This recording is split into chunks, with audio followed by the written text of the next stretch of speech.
பெரியவா சரணம். பெரியவா வானொலியின் மாலை நிகழ்ச்சிகள் ஆரம்பமாகின்றன. இன்றைய எமது நிகழ்ச்சிகள் நித்திய குரு பாதுகா பூஜா, ஸ்ரீ ரா கணபதி அவர்கள் எழுதிய புத்தகத்தின் ஒளிவடிவம், ஆன்மீக உரை, மகா பெரியவா மகிமை உபன்யாசம். பெரியவா சரணம். பெரியவா சரணம். அடுத்த நிகழ்ச்சி நித்திய குரு பாதுகா பூஜை. शुक्लां भरदरं विष्णुं शशिवर्णं चतुर्भुजं प्रसन्नवदनं ध्यायेत् सर्वविघ्नोपशान्तये। ममोपात्त समस्त दुरितक्षयद्वारा श्री परमेश्वर प्रीत्यर्थं गुरुप्रसाद सिद्ध्यर्थं गुरुप्रीत्यर्थं गुरुपादपूजाम् अद्य करिष्ये। गुरुर्ब्रह्मा गुरुर्विष्णुर्गुरुर्देवो महेश्वरः गुरुः साक्षात् परब्रह्म तस्मै श्रीगुरवे नमः। अपार करुणासिन्धुं ज्ञानदं शान्तरूपिणं श्रीचन्द्रशेखरगुरुं प्रणमामि मुदान्वहम्। सदाशिवसमारम्भां शङ्कराचार्यमध्यमाम् अस्मदाचार्यपर्यन्तां वन्दे गुरुपरम्पराम्. எல்லோரும் குருவை பெரிவாளை தியானம் பண்ணிண்டு அர்ச்சனை பண்ணுவோம். அஷ்டோத்திரம். பெரியவா அஷ்டோத்திரம் பல அஷ்டோத்திரங்கள் இருக்கு. அதுல எளிமையா சுலபமா எது இருக்கோ அதை நான் இப்ப சொல்றேன். எல்லோரும் இதை கேட்டுண்டே திருப்பி சொல்ல முடிஞ்சுவா சொல்லி சொல்லி பெரிவாளுக்கு பாதத்துல ஒவ்வொரு புஷ்பத்தை அர்ச்சனை பண்ணலாம். ओम श्री कांची कामकोटि पीठाधीश्वराय नमः. श्रीमत् चंद्रशेखरेन्द्र सरस्वती गुरुभ्यो नमः. संन्यासाश्रम शिखराय नमः. काषाय दंडधारिणे नमः. सर्वपीठापहारिणे नमः. स्वामिनाथ गुरवे नमः. करुणासागराय नमः. जगदाकर्षण शक्तिमते नमः. सर्वचराचर हृदयस्थाय नमः. ओम भक्त परिपालक श्रेष्ठाय नमः. धर्म परिपालकाय नमः. श्री जयेन्द्र सरस्वत्याचार्याय नमः. श्री विजयेन्द्र सरस्वती पूजिताय नमः. शिवशक्ति स्वरूपाय नमः. भक्ताभीष्ट प्रदायकाय नमः. ब्रह्मण्य पोषकाय नमः. ब्रह्म विष्णु शिवैक्य स्वरूपाय नमः. कांची क्षेत्रवासाय नमः.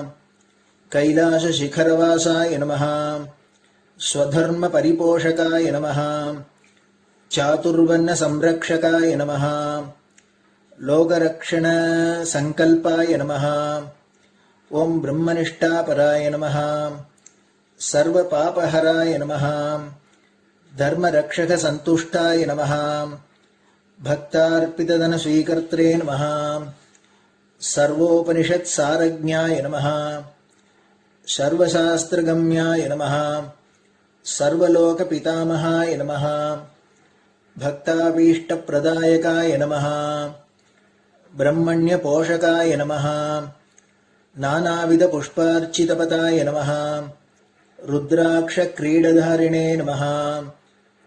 भस्मोद्दोलित विग्रहाय नमः. सर्वज्ञाय नमः. सर्वचराचर व्यापकाय नमः. अनेक शिष्य परिपालकाय नमः. मनश्चाञ्चल्य निवर्तकाय नमः. अभयहस्ताय नमः. भयापहाय नमः. यज्ञपुरुषाय नमः. यज्ञानुष्ठान रुचिप्रदाय नमः. यज्ञसम्पन्नाय नमः. यज्ञसहायकाय नमः. यज्ञफलदाय नमः. यज्ञप्रियाय नमः. उपमानरहिताय नमः. स्फटिक तुलसी रुद्राक्ष हारधारिणे नमः. चातुर्वर्ण समदृष्टये नमः. ऋग्यजुस्साम अथर्वणादि चतुर्वेद संरक्षकाय नमः. दक्षिणामूर्तिस्वरूपाय नमः जाग्रत् स्वप्न सुषुप्ति अवस्थातीताय नमः कोटिसूर्यतुल्य तेजोमय शरीराय नमः साधुसंग संरक्षकाय नमः अश्वगज गोपूजा निर्वर्तकाय नमः गुरुपादुक पूजा तुरंतराय नमः कनकाभिषिक्ताय नमः स्वर्ण बिल्वदल पूजिताय नमः सर्वजीव मोक्षदाय नमः मूकवाक्तान निपुणाय नमः नेत्र दीक्षादानाय नमः द्वादशलिंग स्थापकाय नमः गान रसप्रियाय नमः ब्रह्मज्ञानोपदेशकाय नमः सकलकलासिद्धिताय नमः चातुर्वण्य पूजिताय नमः अनेकभाषा संभाषण कोविताय नमः अष्टसिद्धिप्रदायकाय नमः ओम श्री शारदामठ सुस्थिताय नमः नित्यान्नदान सुप्रीताय नमः प्रार्थना मात्र सुलभाय नमः पादयात्रा प्रियाय नमः नानाविध मतपंडिताय नमः श्रुति स्मृति पुराणज्ञाय नमः देव यक्ष किन्नर किंपुरुष पूज्याय नमः श्रवणानंदकर कीर्तये नमः दर्शनानंदाय नमः अद्वैतानंदभरिताय नमः अव्याज करुणामूर्तये नमः शैव वैष्णवादिमान्याय नमः श्री शंकराचार्याय नमः दंडकमंडलोहस्ताय नमः वीणा मृदंग सकलवाद्यनाथस्वरूपाय नमः रामकथा रसिकाय नमः वेद वेदांग आगमादि सकलकला सतस्प्रवर्तकाय नमः हृदय गुहाशयाय नमः शतरुद्रीय वर्णितस्वरूपाय नमः केदारेश्वरनाथाय नमः अविद्यानाशकाय नमः निष्कामकर्मोपदेशकाय नमः लघुभक्तिमार्गोपदेशकाय नमः लिंगस्वरूपाय नमः सालग्राम सूक्ष्मस्वरूपाय नमः कालड्यां शंकरकीर्तिस्तंभ निर्माणकर्त्रे नमः जितेन्द्रियाय नमः शरणागतवत्सलाय नमः श्रीशैलशिखरवासाय नमः डमरुकनाद विनोदाय नमः वृषभारूढाय नमः दुर्मदनाशकाय नमः आभिचारिक दोषहर्त्रे नमः मिताहाराय नमः मृत्युविमोचकशक्त्याय नमः श्रीचक्रार्चन तत्पराय नमः दासानुग्रहकारकाय नमः अनुराधा नक्षत्रजाताय नमः सर्वलोकख्यातशीलाय नमः वेंकटेश्वर चरणपद्म षट्पदाय नमः श्री महात्रिपुर सुंदरी समेत श्री चंद्रमौलीश्वर पूजा प्रियाय नमः श्रीमच्चंद्रशेखरेन्द्र सरस्वती सद्गुरु परब्रह्मणे नमः गुरुभ्यो नमः परमगुरुभ्यो नमः परमेष्टिगुरुभ्यो नमः परात्परगुरुभ्यो नमः गुरुपरंपराभ्यां नमः गुरुपादुकाभ्यां नमो नमः. அடுத்தது ஊதுபத்தி இருந்தா அதை காமிச்சு தூபம், நெய் தீபம் இருந்தா காமிச்சு அதை நெய் தீபம் தீபம் காமிச்சுட்டு நைவேத்தியம் வெத்தலைப்பாக்கு பழம் இதுலேருந்து ஆரம்பிச்சு அவளுக்கு எது சௌரியமோ அதுபடி நைவேத்தியம் பண்ணலாம். அதுக்கு அடுத்தது கற்பூர ஹாரத்தி பண்ணி எல்லோரும் பிரதட்சிண நமஸ்காரம் பண்ணி பெரியவாள்கிட்ட பிரார்த்தனை பண்ணிண்டு எல்லோரும் க்ஷேமமா இருக்கணும், லோகம் பரம மங்களமா சௌக்கியமா இருக்கணும், எல்லோரும் வியாதி வெக்க இல்லாத ஆயுராரோக்கிய ஐஸ்வர்யத்தோட சாந்தம் அமைதியோட ஞான வைராக்கியத்தோட எல்லோரும் நல்லவர்களாயிருந்து நன்மையை அடையணும்னு பிரார்த்தனை பண்ணி இந்த பூஜையை தினம் செய்யலாம். குரு பிரம்மா குருர் விஷ்ணுர் குருர் தேவோ மகேஸ்வரः குரு சாட்சாத் பரபிரம்ம தஸ்மை ஸ்ரீ குரவே நமஹ. அபார கருணா சிந்தும் ஞானதம் சாந்தரூபிணம் ஸ்ரீ சந்திரசேகர குரும் பிரணமாமி முதான்வகம். சதாசிவசமாரம்பாம் சங்கராச்சாரிய மத்யமாம் அஸ்மதாச்சாரிய பர்யந்தாம் வந்தே குரு பரம்பராம்.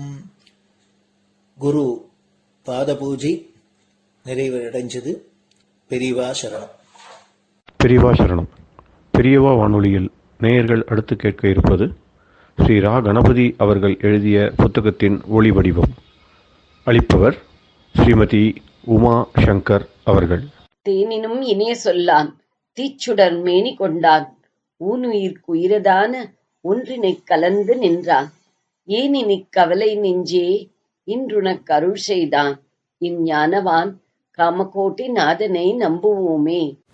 ஜெய ஜெய சங்கர, ஹரஹர சங்கர. மகாபிரியவாளின் உபன்யாசங்களை ரா கணபதி அண்ணா தெய்வத்தின் குரல் என்ற பெயரில் 7 பாகங்களாக தொகுத்து அளித்ததின் 5ஆம் பாகத்தின் அடுத்த பகுதி குரு. குரு பரம்பரையில் பிரம்மா. இப்படி சொல்லும்போது சிருஷ்டிகர்த்தாவாக இல்லாமல் ஆனால் குரு பரம்பரையில் ஒரு மூல புருஷராக பிரம்மா இருப்பது நினைவுக்கு வருகிறது. நாரதருக்கு நாம மந்திரம் உபதேசித்த பக்தி குருவாக இருக்கிற அவர் வேதாந்த, அதாவது ஞான மார்க்க குருவாகவும் இருக்கிறார். குரு என்பதுதான் நாம் எடுத்துக்கொண்டுள்ள விஷயமாதலால் பிரம்மாவை குருவாக கொண்டு வருவதிலும் பொருத்தம் இருக்கிறது. சங்கர பகவத் பாதாளை பின்பற்றுபவர்களான ஸ்மார்த்தர்களின் பிரம்ம வித்யா குரு பரம்பரையில் பிரம்மா, விஷ்ணு, சிவன் 3 பேருமே இருக்கிறார்கள். ஆதி முதல் குரு பேசாமலே, வாயுபதேசம் செய்யாமலே ஞானத்தை கொடுத்துவிடும் தட்சிணாமூர்த்தி. சிவபெருமானின் பரம ஞான வடிவமான அவர்தான் ஆதிகுரு. அப்புறம் பிரம்மா, விஷ்ணு, சிவன் மூவரும் ஒன்று சேர்ந்த ரூபமாக 3 தலையோடு விளங்கும் தத்தாத்ரேயர். அந்த ரூபத்திலே அவர் ஞானகுருவாயிருந்தாலும் தனியாக அந்த 3 பேரை சொன்னால் சிருஷ்டி, ஸ்திதி, சம்ஹாரங்களைத்தான் குறிக்கிறது. இவ்விஷயம் இருக்கட்டும். தத்தாத்ரேயருக்கு அப்புறம்தான் நன்றாக வாய்விட்டே கிரமமாகவே குரு சிஷ்யாள் என்று உபதேசம் செய்வது ஏற்பட்டது. முதலில் அப்பா பிள்ளைகளே இப்படி குரு சிஷ்யாளாக 5-6 தலைமுறை போய் அப்புறம் கல்யாணமே பண்ணிக்கொள்ளாத சுகாச்சாரியாளிலிருந்து சந்நியாச குரு, சந்நியாச சிஷ்யர் என்று அந்த பிரம்ம வித்யா குரு பரம்பரை போகிறது. தெய்வத்தின் குரல் 2ஆம் பகுதி நம்மை நாமாக்குகிறவர் என்ற உரையில் குரு பரம்பரை என்ற உட்பிரிவில் விவரம் காண்க. இதிலே முதலாவது குரு மகாவிஷ்ணு, அப்புறம் அவர் பிள்ளையான பிரம்மா. நாராயணம் பத்மபுவம். நாராயணன் முதலில், அடுத்து பத்மபுவரான தாமரை பூவில் தோன்றியவரான பிரம்மா. பிரம்மா சிஷ்யராக பிதாவிடமிருந்து பிரம்ம வித்யை உபதேசம் வாங்கிக் கொண்டு அப்புறம் தாமும் பிரம்ம வித்யா குருக்களில் ஒருவராகி தம்முடைய புத்திரரான வசிஷ்டருக்கு அதை உபதேசம் பண்ணினார். நாரதர் பிரம்மாவுக்கும் பிள்ளை என்கிறார் போல வசிஷ்டரும் அவருடைய பிள்ளைதான். பிரஜாபதிகள் என்று 10 பேர் பிரம்மாவின் புத்திரர்கள். வேதத்தில் பிரஜாபதி என்றால் பிரம்மா என்றாலும் வழக்கில் அவருடைய 10 புத்திரர்களுக்கே அது பெயராக ஆயிற்று. அந்த 10 ரிஷிகளில் நாரதர் மாதிரியே வசிஷ்டரும் இன்னொருவர். அவருக்கு பரமோபதேசமான அத்வைதத்தை பிரம்மா உபதேசம் பண்ணியிருக்கிறார். ஸ்ரீ வைஷ்ணவர்களின் குரு பரம்பரையில் முதலில் மகாவிஷ்ணு, அப்புறம் மகாலட்சுமி, பெரிய பெருமாள், பெரிய பிராட்டி என்று அவர்களை சொல்வார்கள். அப்புறம் பிரம்மா இல்லை, சிவசுதனான பிள்ளையார் சிவனுடைய பூதப்படைகளுக்கெல்லாம் தலைவரான கணபதியாக இருக்கிறார் அல்லவா. அப்படி விஷ்ணு கணங்களுக்கெல்லாம் பதியாக ஒருத்தர் இருக்கிறார். அவர் பிரம்மா இல்லை, அவர் பெயர் விஸ்வக்சேனர், சேனை முதலியார் என்று சொல்வார்கள். அவர்தான் மகாலட்சுமிக்கு அடுத்ததாக வரும் ஸ்ரீ வைஷ்ணவ குரு. அவருக்கு அப்புறம் பூலோகத்திலேயே இருந்த நம்மாழ்வாரிலிருந்து அவர்களுடைய மனுஷ்ய ரூப குருக்கள். ஸ்மார்த்த சம்பிரதாயத்தில் மகாவிஷ்ணுவுக்கு அப்புறம் பிரம்மா. ஆகையால் பிரம்மாவுக்கு கோவில் பூஜை என்று எதுவும் இல்லாவிட்டாலும் வேதாந்தம் அபியாசம் செய்கிற ஸ்மார்த்தர்கள் குரு தியானத்தில் ஆரம்பிக்கும் போது நாராயணம் பத்மபுவம் வசிஷ்டம் என்று ஸ்லோகம் சொல்லி நமஸ்காரம் பண்ணும்போது பத்மபுவரான பிரம்மா நமஸ்காரம் வாங்கிக் கொண்டு விடுகிறார். இது கொஞ்சம் மாறுதலாய் இருக்கிறது. இப்படியே வியாச பூஜை என்பதாக ஆண்டுதோறும் சந்நியாசிகள் குரு பரம்பரை பூஜை செய்யும் போது அதில் சரஸ்வதி நாரதர் ஆகிய 2 பேருக்கும் கூட பூஜை சொல்லி இருக்கிறது. வேதாந்தம் படிப்பவர்கள் சந்நியாசிகள் ஆகியவர்களுக்கு பிரம்மாவை பற்றி சென்டிமெண்டலான ரிசர்வேஷன்கள் இருக்காததால் இங்கே அவர் சிருஷ்டிகர்த்தா என்பதற்காக இல்லாமல் குரு என்ற ஹோதாவில் நமஸ்காரம் பெற்றுவிடுகிறார். ஆனாலும் ஜனசமூகத்தில் இது விதி விலக்கு மாதிரி தானே ஒழிய விதியாக இருப்பதல்ல. நமஸ்கரிப்பதற்கு காரணமில்லை. இதுவரையில் சொன்னதிலிருந்து என்ன ஏற்பட்டது என்றால், குருதான் பிரம்மா விஷ்ணு மகேஸ்வரன் ஆனதினாலே அவருக்கு நமஸ்காரம் பண்ணணும். தஸ்மை ஸ்ரீ குரவே நமகா என்றால் அது தப்பு என்று ஆயிற்று. சிரிக்கிறார். குருவுக்கு நமஸ்காரம் பண்ணு என்று சொல்லி அதற்கு வேறே என்ன காரணம் சொன்னாலும் சரி. ஆனால் அவர் பிரம்மா விஷ்ணு மகேஸ்வரர்களாக இருக்கிறார் என்றால் அந்த 3 பேருக்குமே இப்படி சிருஷ்டி ஸ்திதி சம்சார மூர்த்திகளாக இருக்கும் அவஸ்தையில் நிலையில் நமஸ்காரம் பண்ணுவதற்கில்லையாதலால் இவருக்கும் கிடையாது. சிரித்து கிடையவே கிடையாது.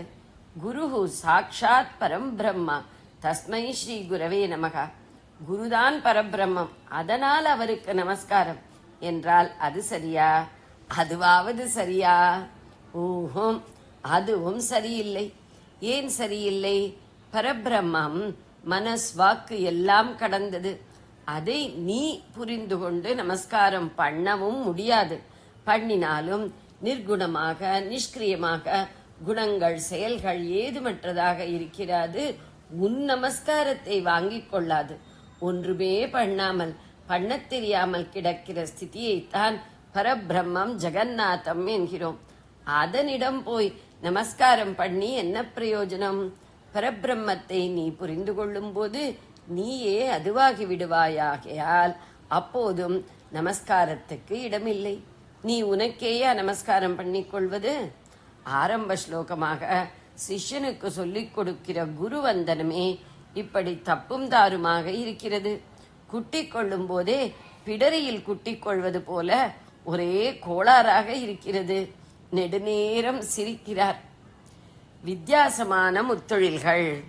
நிஜமான தாத்பரியம் என்ன?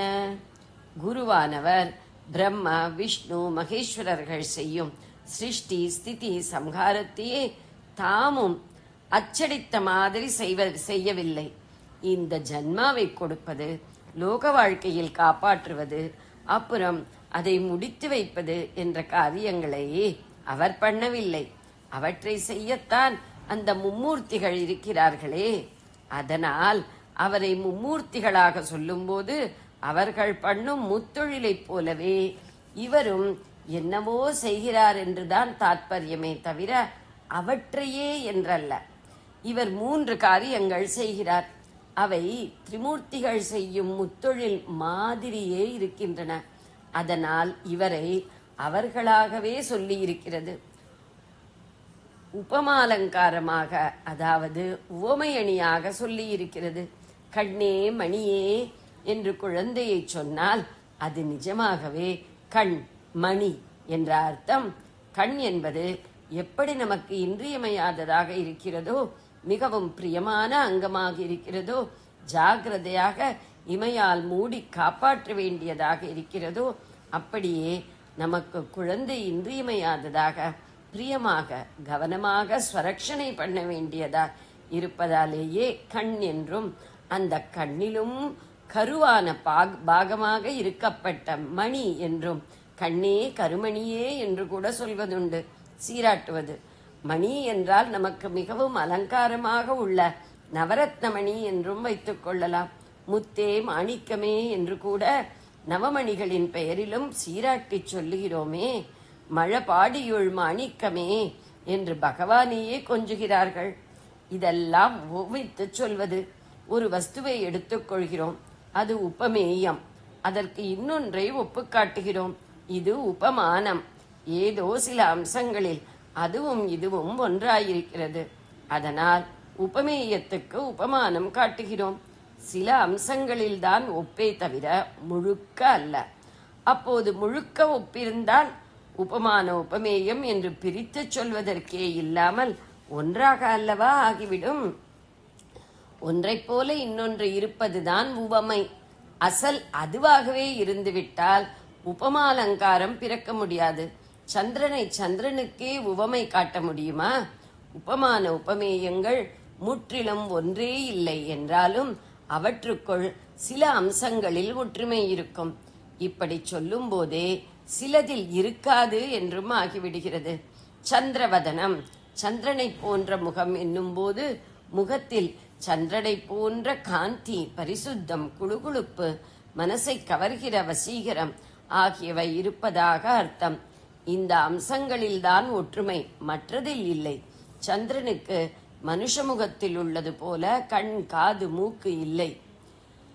முகம் ஆகாசத்தில் மிதப்பதில்லை.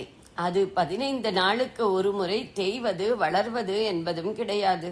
இம்மாதிரிதான் குருவை திரிமூர்த்திகளாக சொல்லும்போது ஏதோ சிலவற்றில் ஒற்றுமை, மற்றதில் வேற்றுமை என்று இருக்க வேண்டும். இன்னொரு ஸ்லோகம் நம் மத சம்பிரதாயங்கள் எல்லாவற்றுக்கும் மூல புருஷராக உள்ள வியாசாச்சாரியாளை பற்றியது ஞாபகம் வருகிறது. அதிலே வியாசருக்கும் திரிமூர்த்திகளுக்கும் ஒற்றுமை இல்லாத ஒவ்வொரு அம்சத்தை சொல்லியே வேடிக்கை செய்திருக்கிறது. இவர் பிரம்மா என்றால் 4 மூஞ்சி இல்லையே. அசதுர்வதனோ பிரம்மா. விஷ்ணு என்றால் 2 கைதானே இருக்கு, 4 இல்லையே. த்விபாகூரபரோ ஹரிஹி. சிவன் என்றால் நெற்றிக்கண் எங்கே போச்சு? அபால லோச்சன சம்புகு என்று அந்த ஸ்லோகம். அச்சதுர்வதனோ பிரம்மா த்விபாகுரபரோ ஹரிஹி அபாலலோச்சன சம்புகு பகவான் பாதராயணகா. பாதராயணர் என்பது வேதவியாசரின் இன்னொரு பெயர். பதரி என்ற இலந்தை மரத்தடியை இருப்பிடமாக அயனமாக கொண்டு, அதாவது பதரி விருட்சத்திற்கு அடியில் உட்கார்ந்து கொண்டு நெடுங்காலம் தபஸ் செய்தவராதலால் பாதராயணர் என்று பெயர். பிரம்ம விஷ்ணு மகேஸ்வரர்களாக குருவை உபமாலங்காரத்தில் சொல்லி இருக்கிறதென்றால் அவர்களுக்கும் குருவுக்கும் ஒற்றுமையும் இருக்க வேண்டும், வேற்றுமையும் இருக்க வேண்டும். முத்தொழில் செய்பவர்கள் என்பதால் அவர்களை நாம் நமஸ்காரம் பண்ணுவதற்கில்லை என்று பார்த்தோம் அல்லவா? அந்த அம்சத்தில் வேற்றுமை இருந்துவிட்டால் சரியாய் போய்விடும். ஸ்லோகம் கோளாறில்லை, தாறுமாறாக சொல்லவில்லை என்றாகிவிடும். அப்படி இருக்கிறதா? பார்க்கலாம். மும்மூர்த்திகள் பேரை வரிசையாக ஸ்லோகத்தில் சொல்லி இருப்பதால் இவரும் முத்தொழில் போலவே செய்கிறார் என்று தெரிகிறது. அதையே செய்யவில்லை, அது போல செய்கிறார். ஏதோ ஒரு விதத்தில் இவர் சிருஷ்டி, ஸ்திதி, சம்ஹாரம் செய்பவராக இருக்கிறார். எந்த விதத்தில் யோசித்து பார்த்தால் புரிகிறது. இவர் நமக்கு ஞான லோகத்தில், அத்தியாத்ம லோகத்தில் புது பிறவி கொடுக்கிறார். நமக்கு அறிவு கண்ணை திறந்து வைத்து நம்முடைய மனப்பான்மையை மாற்றி அது வேறொன்றாக ரூபம் கொள்ளும்படி செய்கிறார். மாற்றுவது, வேறு ரூபம் தருவது என்றால் சிருஷ்டிப்பது, புது ஜன்மா தருவது என்றுதான் அர்த்தம். குருவானவர் நமக்கு ஞான பிறவி தருவதால், நமக்குள் ஞானம் பிறக்கும்படி செய்வதால் சிருஷ்டிகர்த்தாவான பிரம்மாவாகிறார். அப்புறம் ஸ்திதி, பரிபாலனம். எப்படி பரிபாலிக்கிறார்? ஞான வாழ்க்கையில் நாம் அத்தியாத்ம சம்பத்துக்களை பெறும்படி செய்து பரிபாலிக்கிறார். தேக போஷணைக்காக மகாவிஷ்ணு செல்வம், ஆரோக்கியம் முதலானவற்றை கொடுத்து ரட்சிப்பது போல ஆத்மாவின் போஷணைக்காக உபதேசம், புஸ்தகங்கள், சாதனா மார்க்கம் முதலானவற்றை கொடுத்து ரட்சிக்கிறார். நம்முடைய வாழ்க்கையையே நம் பொருட்டாக தியாகம் செய்துவிட்டு, தம்முடைய வாழ்க்கையையே நம் பொருட்டாக தியாகம் செய்துவிட்டு நிம்மதியாக தாம் பாட்டுக்க சமாதி நிலையில் சுகித்துக் கொண்டிருக்காமல் நம்மிடம் முட்டிக்கொண்டு நம்மை கரையேற்ற தம்மால ஆனதெல்லாம் செய்கிறார். இகலோகத்திலும் கூட நம்முடைய கஷ்டங்களை தீர்த்து வைத்து பரிபாலிக்கிறார். லௌகீகத்திலும் கூட நாம் எப்படி எப்படி இருந்தால் நல்லதோ, ஆத்மாபிவிருத்திக்கு உதவியாக இருக்குமோ அப்படி இருப்பதற்கு சொல்லிக் கொடுக்கிறார். ஆனாலும் ஆத்தியாத்மிகமான ஞான பரிபாலிப்பே அவர் முக்கியமாக செய்வது. இதனால் பரிபாலன கர்த்தாவான விஷ்ணுவாக இருக்கிறார். சம்ஹாரம், இவர் பரம சாத்விகர் அல்லவா? எப்படி சம்ஹாரம் பண்ணுவார்? ருத்ரன், ருத்ர தாண்டவம், ரௌத்ராகாரம் என்றாலே பயமாக அல்லவா இருக்கிறது. இவரோ தயை, அருள் நிரம்பியவர் அல்லவா? ருத்ரனாக இவரை எப்படி சொல்வது? அந்த பெயரை சொல்லி பயமுறுத்த வேண்டாம் என்றுதானோ என்னவோ ஸ்லோகத்தில் ருத்ரன் என்று சொல்லாமல் குருர் தேவோ மகேஸ்வரகா என்று சொல்லியிருந்தாலும் அதனால் குறிப்பிடும் காரியம் சம்ஹாரமாகத்தான் இருக்க வேண்டும். சிருஷ்டி ஸ்திதிகளுக்கான பிரம்ம விஷ்ணுக்களை சொன்னதன் தொடர்ச்சியாக மகேஸ்வரனை சொல்லி இருப்பதால் வேறு விதத்தில் அர்த்தம் பண்ணிக்கொள்ள முடியாது. உபமாலங்காரத்தில் ஒற்றுமை இல்லாத அம்சங்களும் இருக்கும் என்றீர்களே, அந்த ரீதியில் மகேஸ்வரனுக்கும் குருவுக்கும் சம்ஹார காரியத்தில் ஒற்றுமை இல்லாமல் வேறு இதிலேயாவது இருக்குமோ என்னவோ என்று கேட்டீர்களானால் அப்படி இருக்க முடியாது. தொடர்ச்சியாக பிரம்மா, விஷ்ணு, மகேஸ்வரன் என்று சொல்லிக் கொண்டு போகும்போது முதல் 2 பேர் செய்யும் சிருஷ்டி ஸ்திதிகளை குரு இன்னொரு தினசில் பண்ணுவதாக காட்டுகிற போது 3ஆவதாக சம்ஹாரம் தான் வர வேண்டும். அதுதான் யுக்தம். அப்படியானால் பிரம்மாவாக இருந்து நமக்கு ஞானம் பிறக்கச் செய்து அந்த ஞானத்தை விஷ்ணுவாக இருந்து வளர்த்து கொடுத்துவிட்டு அப்புறம் சிரித்துக்கொண்டே அந்த ஞானத்தை ருத்ரனாக ஹதம் பண்ணி விடுவாரா? இல்லை. ஞானம் அடைய முடியாதபடி நம்மை அநேக கெட்ட சக்திகள் ஓயாமல் இழுக்கின்றனவே, இதுகளுடன் தான் பொறுமையாக போராடி ஹதம் பண்ணுகிறார், சம்ஹாரம் பண்ணுகிறார். பயிரை வளர்ப்பதைப் போலவே அந்த பயிர் வளர்வதற்காகவே களையை அகற்ற வேண்டியது மிகவும் அவசியமல்லவா? அப்படித்தான் நமக்கு ஞானத்தை போதிப்பதைப் போல நம்முடைய கனத்த அஜ்ஞானத்தை அகற்றுவதும் முக்கியம். ஞான போதனையை விட இதுதான் கடினமான காரியம். ஷான் ஏறினால் முழம் சறுக்குகிற வழுக்கு மரத்தில் நம்மை இன்ச்சு இன்ச்சாக மேலே ஏற்றுக்கொண்டு போகிற சிரமசாத்தியமான காரியம். கெட்டதுதான் நம்மை அப்படியே கவிந்து மூடிக்கொண்டிருக்கிறது. ஏதோ துளி நல்லது முணுக்கு முணுக்கு என்று தலை நீட்ட ஆரம்பித்தால் உடனே கெட்டது இன்னும் கனாந்தகாரமாக வந்து அழுத்தி அதை அணைக்க பார்க்கிறது. இந்த அஜ்ஞான தமசை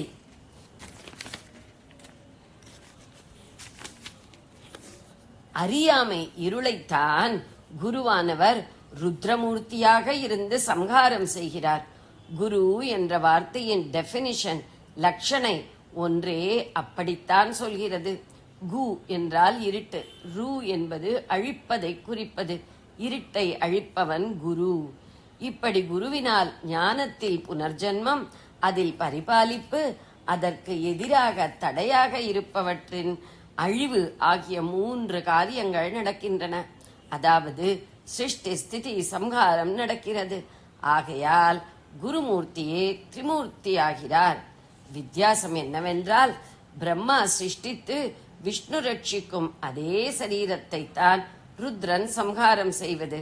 ஆனால் இங்கேயோ குரு சிருஷ்டிப்பதும் ரட்சித்துக் கொடுப்பதும் ஞானத்தை, ஆனால் அழிப்பது ஞானத்தை அல்ல. அரும்பாடுபட்டு அவரே படைத்து காத்ததை எங்கேயாவது அவரே அழிப்பாரா?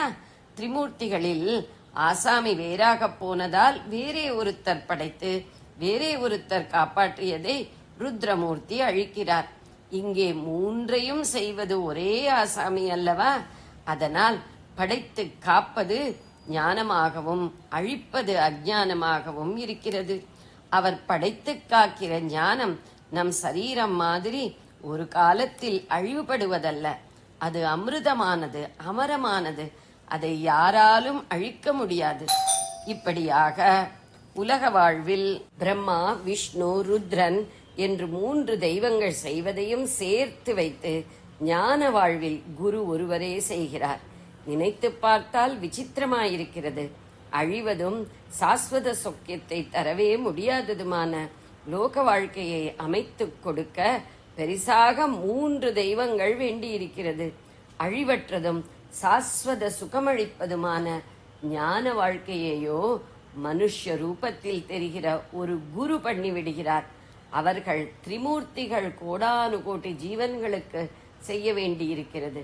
இவரோ குருவோ ஒரு செலக்ட் குரூப்புக்குத்தானே செய்கிறார் என்று சமாதானம் சொல்லலாம். ஆக குரு எப்படி திரிமூர்த்திகளாயிருக்கிறார் என்று பார்த்தோம். திரிமூர்த்திகளும் சேர்ந்து ஒருத்தரான ஒரு சுவாமி தத்தாத்ரேயர் என்று பார்த்தோமே, அவர் மாதிரிதான் எல்லா குருக்களுமே இருக்கிறார்கள். திரிமூர்த்திகள் சரீரத்தை சிருஷ்டித்து பரிபாலித்து சம்ஹரிப்பது போல சிஷ்யனுக்குள் ஞானத்தை சிருஷ்டித்து பரிபாலித்து அஜ்ஞானத்தை சம்ஹரிப்பதனால் உபமாலங்காரப்படி ஒற்றுமை அம்சத்தை கொண்டு குருவை பிரம்மா, விஷ்ணு, மகேஸ்வரன் என்று சொல்லி இருக்கிறது. ஜெய ஜெய சங்கர, ஹர ஹர சங்கர. பெரியவா சரணம். இந்நிகழ்ச்சியின் அடுத்த பகுதி நாளை மாலை இதே நேரத்தில் ஒளிபரப்பாகும். பெரியவா சரணம். பெரியவா சரணம். பெரியவா வானொலியில் நேயர்கள் அடுத்து கேட்க இருப்பது திரு கவிக்கண்ணன் அவர்களின் ஆன்மீக உரை. பெரியவா சரணம். ராம் ராம். ஸ்ரீ குருப்யோ நமஹ. ஜெய ஜெய சங்கர, ஹர ஹர சங்கர. பெரியவா வானொலி நேயர்கள் அனைவருக்கும், மகா பெரியவாவுடைய பக்தர்கள் அனைவருக்கும் அடியேன் கவிக்கண்ணனின் அன்பு கலந்த நல்வாழ்த்துக்கள். இந்த பக்தி பண்றதுன்னு சொல்லும் போது காமிய பக்தி, நிஷ்காமிய பக்திலாம் நமக்கு பெரியவாரெல்லாம் சொல்லிட்டு இருக்கா. கீதையில கூட நீங்க பார்க்கும்போது அதுக்கு கூட எப்படி எல்லாம் மக்கள் பக்தி பண்றா அப்படின்னு சொல்லுவாங்க. சில பேர் எப்படி பக்தி பண்றா அப்படின்னு சொல்லும் போது ஏதோ பகவான்கிட்ட ஒரு காரியம் ஆகணும். அந்த பக்திக்கு இன்னொரு அர்த்தம் கூட சொல்ற, நம்ம எதை வேண்டி யார்கிட்ட பண்ணலாம் அவகிட்ட நமக்கு பக்தி இருக்குன்னு அர்த்தம். ஒரு மகான், ஒரு சுவாமிகள், ஒரு குரு இப்படின்னு போறோம்னா அது கூட ஒரு விதமான பக்தி தான். ஏன்னா அவர்கிட்ட நமக்கு ஏதோ ஒரு அனுகிரகம் வேணும், அதனால அவர்கிட்ட பக்தி வச்சிருக்கோம். பகவான்கிட்ட பக்தி எதுக்கு வச்சுக்கிறான்னு, இவாளெல்லாம் முடியாத கூட அவன் தரக்கூடிய சக்தி உடையவன், அதனால அவன் எல்லாத்தையும் கொடுக்கிறவன். அப்படி எல்லாத்தையும் கொடுக்கக்கூடிய சக்தி அவனுக்கு இருக்கிறதுனால நம்ம இன்டர்மீடியட் எல்லாம் வேண்டாம், நேரம் அவன்கிட்டே போயிடலாம். உள்ள இருக்கிறது நமக்கு நல்லா தெரியும், அவரே நம்ம கேட்டதுக்கு மேலே கொடுப்பாரு. வாஞ்சா சம்மதிக்கம்னு ஆச்சாரியர் சொன்ன மாதிரி பலமப்பி தாத்தும் பலமப்பி வாஞ்சா சம்மதிக்கம். எந்த வேணா பலன்களையும் சரி, நம்மளை காப்பாற்றுறது சரி, நம்ம இஷ்டப்பட்டது கேட்டதுக்கு மேலே கொடுத்துருவான்னா இந்த பெரியவாள் நமக்கு திரும்ப நேரம் அங்கேயே போயிடலாமே. அந்த மாதிரி இவர் நேர பகவானியே அடைஞ்சு விடுறா. என்னன்னா ஏதோ வேணும், அவெல்லாம் அர்த்தார்த்தி. அர்த்தம்னா ஏதோ பொருள் வேணும். அது பணமாவும் இருக்கலாம், ஏதோ ஒரு காரியம் நடைபெறதாவும் இருக்கலாம், இல்ல பொருள்களாகவும் கிடைக்கலாம். இதை வேணும்னு அவ பக்தி பண்ணலாம். இன்னொருத்தருக்கு இந்த பொருள்கள் எல்லாம் வேண்டவே வேண்டாம். ஏதோ மனசு கஷ்டம், ஏதோ கிளேசம், ஏதோ துக்கம், ஏதோ சங்கடம், இதை நிவர்த்தி பண்றது. இதே நம்மளோட ஒரு சொந்த பதவியில் இருக்கிறவா அவ நம்முடைய கஷ்டத்தை தீர்த்து வைக்க முடியும் சொன்னா நம்ம அங்க போய் நிக்கிற முடியும். அதுவும் விதமான பக்தி லோகத்திலே ஆரம்பிச்சு லோகாயத்தமா ஆரம்பிச்சு அப்புறம் பகவான்கிட்ட போய் சேருது. அவன் என்ன போறா, எனக்கு இந்த கஷ்டம் இருக்கே, இந்த துக்கம் இருக்கே அப்படின்னு போறான். ரொம்ப பேர் கஷ்டம் வந்தா தான் சுவாமியை நினைப்பா, சில பேர் கஷ்டம் வந்தா சுவாமியை மறந்துடுவான். ரெண்டும் உண்டு. இந்த எக்ஸ்ட்ரீம் உண்டு, அந்த எக்ஸ்ட்ரீம் உண்டு. எனக்கு தெரிஞ்ச ஒருத்தர் பரம பக்தர், அவர் போகாத கோவில் கிடையாது. அவர் ஒரு கணக்கு வச்சுக்கிறார், இந்த வருஷம் 108 சிவக்ஷேத்திரம் போறது, அடுத்த வருஷம் 108 அம்பாளுடைய கஷேத்திரங்கள் போறது, அதுக்கு அடுத்த வருஷம் 108 முருகனுடைய கஷேத்திரம், இப்படியே போயிட்டு இருக்கோம். திடீர்னு ஒரு நாளைக்கு அவருக்கு பெரிய ஒரு கஷ்டம் ஒன்று வந்துச்சு. பெரிய கஷ்டம்னா அது நினைச்சு பார்க்க முடியாத பெரிய கஷ்டம் வந்துச்சு. மறுநாள்ல இருந்து எல்லாம் ஆத்துக்கு படம் கிட்ட எல்லாத்தையும் தூக்கி வெளிப்பட்டோம் போட்டு, இனிமே சாமியாவது அதுவா இதுவாது போயாது. என்ன அப்படின்னு கேட்டா, இவ்வளவு நான் பக்தி பண்ணிருக்கேன், அந்த சுவாமி கிட்ட நான் எதுவுமே கேட்டது கிடையாது. இது வேணும்னு கையெங்க நான் சுவாமி கிட்ட போய் கேட்டது கிடையாது. நான் திருமலருடைய அந்த வாக்கான ஈஸ்வரோட ஆயினும் ஆசை அருமின்கள் அப்படின்னு அதை நான் ஃபாலோ பண்ணிருக்கேன். எத்தனை அபிஷேகம், எத்தனை அர்ச்சனை, எத்தனை நான் பண்ணிருக்கேன். நான் எந்த கோவிலுக்கு எந்த வாழ்க்கை கேட்டாலும் இல்லைன்னு சொல்லாத அள்ளி அள்ளி கொடுத்துருக்கேன். எனக்கு போய் இப்படி ஒரு பெரிய கட்டத்தை கொடுத்துருக்காங்க. சோ இந்த பகவான் இருக்கான் அப்படின்னாக்கா அப்படிங்கிறார். இது வரைக்கும் பகவான் சொன்னவர், பகவான் ஒருத்தர் இருப்பான்னா அவன் மனுஷனை விட கேவலமானவன் என்னுடைய விஷயத்துல, அதனால அப்படிப்பட்ட பகவான் எனக்கு வேண்டாம். அப்போ எண்ணத்தின் எல்லாம் நடக்கிறதா என்னன்னா every action has got a reaction. அவர் பெரிய பிசிக்ஸ் ப்ரொஃபஸரா இருந்தது. அதனால அவருடைய தத்துவங்கள்லாம் வந்து பேஸ்ட் ஆன் பிசிக்ஸ்ல போக ஆரம்பிச்சு. எல்லாத்துக்கும் என்ன ஒரு ஆக்ஷன் பண்ணாலும் ஒரு ரியாக்ஷன் இருக்கு, இது பண்ணனால அது வந்தது, அது பண்ணாலும் இது வந்தது அப்படின்னு பேச ஆரம்பிச்சார். இன்னைக்கு அவர் பரம நாஸ்திகர். அதே இன்னொருத்தர் பரம நாஸ்திகரா இருந்தார். ஏன்னா ரெண்டு எக்ஸ்ட்ரீம் நம்ம பாக்குற முடியாது. பரம நாஸ்திகர் திடீர்னு ஆச்சு பெரிய ஆஸ்திகனா மாறிட்டார். ஒரு காலத்துல நம்ம அவர் இருக்கிற ஊருக்கு நம்ம போனோம்னா ஆத்துல இடம் கொடுப்பாரு, கார் ஆக்ஷன் எல்லாம் காமிப்பாரு. எனக்கு இந்த கோவிலுக்கு போகணுமே அப்படின்னா கோவில் வாசல் வரைக்கும் வருவார். நீங்க போய் அந்த இருக்கிற கல்லெல்லாம் சரியா இருக்கான்னு பார்த்துட்டு வாங்க, நான் இங்க வெளியில இருந்துருக்கேன் சொல்லி அக்னிஹோத்திரம் பண்ணிட்டு இருப்பாரு. அப்படின்னு வார்த்தை நம்ம யூஸ் பண்ணக்கூடாது. இருந்தாலும் ஒரு நாசுக்கா சொல்றதுக்காக சொல்றோம். அதனால புனிதமான வார்த்தை அப்படி சொல்லக்கூடாது, இருந்தாலும் சொல்றோம். நாம உள்ள போய் சாமி எல்லாம் பார்த்துட்டு வருவோம். வந்தப்ப என்ன எல்லாம் சொற்பாக்கா உள்ள எல்லாரும் எல்லாம் நடக்கிறதா, போயிட்டு வாங்க, இப்படிலாம் அலையிற பைத்தியமா அப்படின்னு திட்டுவார். அந்த மனுஷனுக்கு ஒரு 20 வருஷம் கழிச்சு இப்ப எப்படி இருக்காருன்னா, நீங்க தமிழ்நாட்டுல எந்த கோயிலை பத்தி கேளுங்க கரெக்டா எல்லாம் சொல்லுவார், ஃபர்ஸ்ட் கிளாஸா சொல்லுவார். இந்த இடத்துல இது இருக்கே பாத்தியாடா அப்படின்னு கேட்பார். ஏதாவது கோயில் ஒரு விஷயம், இந்த கோயிலுக்கு போயிட்டு அந்த கோயில் என்ன விசேஷம் இது தெரிஞ்சுன்னு வந்தாடான்னு அடுத்த வேலை போச்சு பாருங்க அப்படின்றார். அப்புறம் வந்து எங்கேயோ ஊருக்கெல்லாம் கேத்திராடெல்லாம் போறலாமே, என்னைக்கு போற சொல்லுங்க, முடிஞ்சா நானும் உங்களோட வரேனுங்கிறார். நமக்கு முன்னாடி போய் எல்லாம் ஏற்பாடு பண்றேன், எனக்கு அங்க அவாள தெரியும் இவாள தெரியும், இங்க சமயப்பட வேண்டாம் எல்லாம் ஏற்பாடு. இப்படி ரெண்டும் இருக்கு. அவருக்கு என்ன ஆயிருக்கு கேட்டா, ரொம்ப ஒரு முட்டாளான ஒரு பையன். அந்த பையன் திடீர்னு ஓஹோன்னு படிக்க ஆரம்பிச்சிட்டான். அதுக்கு யாரோ ஒரு பெரியவர் வந்து ஏதோ ஒரு ஜப்பம் ஒன்று சொல்லி கொடுக்குறாரு. அந்த பையன் தினம் 108 தடவை காத்தால சாயங்காலம் சொல்லிட்டு இருக்கான். அப்புறம் இவருக்கு நீ ஒன்னும் பண்ண வேணாம் ஐயா, இந்த வெறும் இந்த காயத்ரி மந்திரத்தை சும்மா கை கால அன்படி சொல்லிட்டு இரு காத்தால சாயங்காலம் அப்படி சொல்ல ஆரம்பிச்சுவன். எனக்கு திருக்கால சந்தியாவந்தனம் பண்ணிட்டு இருக்கான், எல்லா கோவிலுக்கு போறான். இது ரொம்ப ஆச்சரியமா இருக்கு. என்ன கேட்டா அந்த பக்தியில எப்படி என்ன யாருக்கு வரும்ன்றது நம்மளால சொல்ல முடியாத ஒரு நிலை. இப்படி மாறுறவாள் இருக்கா, அப்படி மாறுறவாள் இருக்கா. ஆக மொத்தத்துல பார்த்தா எதையோ எதிர்பார்த்துட்டு போறோம் நம்ம சுவாமி கிட்ட. நடக்கிறவாளுக்கு ஒரு மாதிரியான ஒரு பாவம் வருது மனசுல, நடக்காதான் மாறி போயிடுறான். சோ பக்தனா இருக்கவனா இப்போ என்ன வேண்டாங்கிறான். இது தெரியவா இந்த சின்ன கதை சொல்லுவான். ரொம்ப ஒருத்தன் இங்க இருந்து மகாபெரிவாட்ட போனாலாம். மகாபெரிவாட்ட போனோடனே என்னப்பா என்ன பண்ணிட்டு இருக்க அப்படின்னு கேட்டா, இந்த மாதிரி ஏதோ வேலையெல்லாம் பார்த்து ரிட்டையர் ஆகிட்டேன், இப்போ வெறுமை தான் உட்காந்துட்டு இருக்கேன், பூஜை புனஸ்காரம்லாம் வச்சு குழந்தைலாம் கல்யாணம் ஆகிட்டேன், இல்லை பொண்ணுக்கெல்லாம் பார்த்துட்டு இருக்கேன், என்ன சரியாம பையனுக்கு வேலை கிடைச்சுட்டா அதுவும் கிடைக்கல. என்ன பண்றதா நான் தான் சுவாமியை நன்னா கிட்டியமா பிடிச்சுட்டு இருக்கேன் அப்படின்னு. ஆமா நீ ஒரு போன 2ஆம் வருஷம் வந்திருந்தியா, அப்ப என்ன பூஜை பண்றேன்னு சொன்னேன். அப்ப நான் வந்து விக்னேஸ்வரர் தான் ஆராதனை பண்ணிட்டு இருந்தேன், வல்லபா சக்தி கணபதி மந்திரம் தினம் 108 தடவை 3 ஆவர்த்தி சொல்லிட்டு இருந்தேன். அப்புறம் நீ மாற்றிட்டியோ அப்படின்னு கேட்டேன். ஆமா நான் அப்புறம் அம்பாளை பூஜை பண்ண ஆரம்பிச்சேன், நான் நவாட்சரி சொல்லி ஒருத்தர் சொன்னா மற்றதெல்லாம் விட்டு அதை சொல்லிட்டு இருந்தேன். ஓஹோ போன வருஷம் நீ ஏதோ சுதர்சன மந்திரம் ஏதோ காயத்ரி ஏதோ சொல்லிட்டு இருந்ததாக சொன்ன போல் இருக்கே. ஆமாமா போனதுல வந்து சுதர்சன காயத்ரி சொல்லி கொடுத்தேன். அப்ப மற்றவாள்லாம் அந்த பொம்மையெல்லாம் படம் எல்லாம் வச்சுட்டு இருந்திய, நிறைய வச்சிருப்பிய, பாக்கெட் எல்லாம் கூட வச்சிருப்பிய, அதெல்லாம் நான் அலமாரில வச்சிருக்கேன். இப்ப என்ன பண்ற அப்படின்னு கேட்டேன்.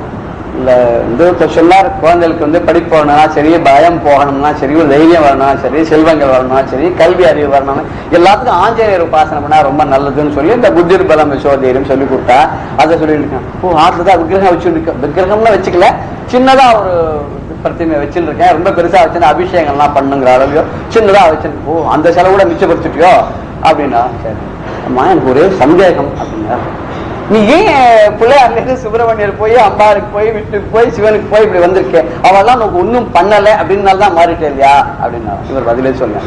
ஆமாமா ஒரு பிரயோஜனம் இல்லாத வச்சு என்ன சொல்லுவேன், அதான் 4 மாதம் தூக்கி போட்ட ஒரே சந்தேகம். இப்போ இந்த ஆஞ்சநேயரும் உனக்கு ஒன்னும் பண்ணல இந்த வருஷம்னு வச்சுக்கோ, என்ன மனசுல நினைச்சுப்ப, இப்படிதான் மத்தவா எல்லாரையும் நான் ஒன்னும் பண்ணல தூக்கி அலமாரில ஓரமா வச்சு விட்டான், நம்மளே ஒரு நாள் அப்படிதான் வச்சிட போறான். இவனுக்கு எதுக்கு நம்ம உபகாரம் பண்ணு, ஆஞ்சநேயர் கையை கூப்பிட்டு பேசா இருந்தாலும் என்ன பண்றதா இருக்கு, அடுத்து எந்த சாமிகிட்ட போறேன். இது வந்து அவரால் தான் கேட்க முடியும். அந்த மாதிரி கேட்கறது அது என்ன உணர்த்தரான்றது பிடிச்சுனா ஒன்னையே பிடிச்சா. பக்தி எப்படி இருக்கணும்னா, இது வந்து ஆதிசங்கருடைய சிவானந்த லகரில வருது. கோலம் நிஜ பீஜ சந்ததி அயஸ்காந்தோபலம் சூச்சிகா சாத்வி நைஜ விபும் லதா சிதிருகம் சிந்து சரித் வல்லதம். பிராப்னோதி இக யதா ததா பசுபதேஹே பாதாரவிந்தத்வயம் சேதோ விருத்திர் அபேக்ஷ திஷ்டதி யதா சா பக்திர் இச்சுச்சதே. இது ரொம்ப நல்லா எனக்கு ஒரு புஸ்தகத்துல பார்த்தேன். இந்த மாசத்துல நிறைய புஸ்தகங்கள்லாம் பக்தி எல்லாம் வருது. விதைகள்லாம் கீழே வந்தா போய் அந்த மரத்தையே சேர்ந்து ஒட்டிக்கும் அப்படிங்கிற. அது வந்து ஊசி எப்படி இந்த காந்தம் இரும்பு காந்தா இருக்கோ இல்லையா, அது வந்து பிடிச்சி இழுக்காது. அந்த காந்த ஊசின்னு கூட அது பிடிச்சி இழுக்காதுன்னா அது ஒரு பதிபத்தியான ஸ்திரீ வந்து எப்பவுமே அவருடைய ஹஸ்பண்டே சார்ந்து இருக்கா அப்படிங்கிறார். அதே மாதிரி நதிகள்லாம் என்ன பண்ணதான் நேர சமுத்திரத்துக்கு தான் போய், அதனால சரித் பல்லவம் பேர் அவனுக்கு. நதிகளுக்கெல்லாம் தலைவனா அவனுக்கு போய் சேருதுன்னா அதே மாதிரி பசுபதியுடைய பாதாரவிந்தங்கள்ல இந்த மனசால போய் இங்க சேர்ந்து விடணுங்கிற. அப்படி சேர்ந்துடுச்சோம்னா அங்கேயே லைட் சுடுத்தோம்னா அங்கேயே நின்றுடுச்சோம்னா அதுதான் பக்தின்னு. இந்த பக்தி அங்கேயே போயிடுமா. மனசை கொண்டு போய் அவன்கிட்ட அனுப்பிச்சோன்னா அது அங்கேயே நின்றுடணுமா. வேடிக்கையா காளிதாசன் ஒரு ஸ்லோகம் எழுதினான். அவன் நான் இந்த மனசை அம்பாட்டு அனுப்பிச்சு பார்த்தேன், அது போகவே இல்லை, லைக்கவே மாட்டேங்கிறது. ஆனா ஒரு தப்ப மத்தம் பண்ணிடுச்சு. என்ன பண்ணான்னா பாணினியை திட்டிவிட்டாரு. இந்த பாணினி என்ன சொல்லிவிட்டாருன்னா இந்த மனசுங்கிறது நபும்சகம், நியூட்ரல் ஜெண்டர். இது நபும்சகம் அப்படின்னு நினைச்சுட்டு நான் ஒரு வேலை பண்ணேன், இது தப்பு பண்ணிட்டு சொன்னார். அம்பாட்டு அமிச்சா போய் சேரல. இது வந்து அவருடைய ஒரு அவருக்கு வேண்டிய ஒருத்தி இட்டாச்சாரம். நபும்சகம் இது ஞாத்வா பிரியாயே பிரேஷித்தம் மனஹான். நபும்சகம் நியூட்ரல் ஜெண்டர், இது வந்து ஜட பொருள் அப்படின்னு நினைச்சேன். மனசை என்னுடைய பிரியை அவகிட்ட அனுப்பிச்சேன். தத்து தத்திரை வரமத்தே, அதனால அங்கேயே போயிட்டு என்ஜாய் பண்ணிட்டு இருக்கு. ஹதோவயம் பாணிவினான், ஹதோவயம் பாணிவினா, பாணினால் நான் வஞ்சிக்கப்பட்டோம், ஏமாத்திட்டார். அங்க போனா போக மாட்டேங்குது, இங்க போனா அங்கே இருந்து வர மாட்டேங்குது. அந்த மனசு அப்படி போயிடுமா. ஆனா அந்த மனசையே இவர் என்ன சொல்றாரு ஆதிசங்கர்னா, அப்படி பசுபதியினுடைய பாதாரவிந்தங்களை போய் லயிச்சுன்னு சொன்னா அதுதான் பக்தி. அப்ப என்ன பக்தி இருக்குன்னா முதல்ல காமிய பக்தியா தான் ஆரம்பிக்கும். கொஞ்சம் கொஞ்சமா எல்லாம் வந்து சேர்ந்து விட்டோன்னா அவனே ஒரு நாள் வந்து கேட்க ஆரம்பிச்சுங்க, என்கிட்ட என்ன இல்லை, எல்லாமே இருக்கு, நீ தான் இல்லை வந்துடுமா. அப்ப சொன்ன மாதிரி என் மனசுல வந்து நீ உட்கார்ந்துக்கோ, அது மாதிரி நீங்க வந்து உட்கார்ந்துக்கோ சித்தனாடி அப்படின்னு சொல்ற நிலைக்கு நம்ம போயிடுவோம்னா அந்த மாதிரி நிலை வரத்துக்காக பாடுபடுற பக்தி ஒண்ணு உண்டு. இன்னும் ஜிக்யாசு, அவனை அறிய வேண்டும் என்று நினைக்கக்கூடியவர். அது ஒரு அவ ஒரு பக்தி பண்றான். இந்த அறிய வேண்டும் நினைக்கிற வந்து ரெண்டு விதமானவா. ஒருத்தர் யாருன்னு அவனையே பார்க்கணும், அவனையே அடையணும், அவனுடைய இது வேணும்ன்றதுக்காக அந்த சத் சங்கத்து மூலமா அவனை எப்படியாவது அடைஞ்சிடணுன்றதுக்காக பிரயத்தனம் பண்ற முயற்சி பண்ணி அதுக்காக என்னென்ன சொல்லிருக்கோ ஞான மார்க்கத்தை யோகா மார்க்கத்தை அத்தனையும் பிராக்டிஸ் பண்ணி அடையிறவங்க.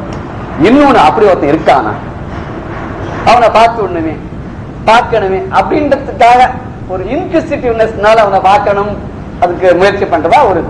இந்த இன்குசிட்டிவ்னஸ்ல பாக்குறதா நிஜமாக சொல்ல ஞானியா கூட ஆயிட முடியும். அவனை பார்க்கணும், பார்த்த அப்புறம் அவன் மாற முடியும். அடுத்து ஞானிகள் அப்படின்னா இந்த ஞானிகள் வரைக்கும் எதுவுமே தேவையில்லை. இங்கே நிலைக்கு போயிட்டா இது எதுவுமே அவளை பாதிக்க போறது இல்லை. பகவான் இருந்தா இருக்கட்டும், இல்லையா வேண்டாம், வந்துட்டாரா வரட்டும், வரலையா வேண்டாம். ஏன்னா அவரால் ஒண்ணு இவருக்காக வேணா, இவரால் ஒண்ணு ஆக வேண்டாம், எல்லாத்தையும் கடந்த நிலைக்கு போயிடுறாங்க. இதுக்கப்புறம் ஜீவன் முக்தர்கள்னு சில பேர் சொல்றா, ஞானிகளே ஜீவன் முக்தரா எடுத்துக்கலாம்னு சில பேர் சொல்றா. இந்த ஜீவன் முக்தர்கள்ன்ற வந்து அவளே பரபிரமமா ஆயிடுறான்.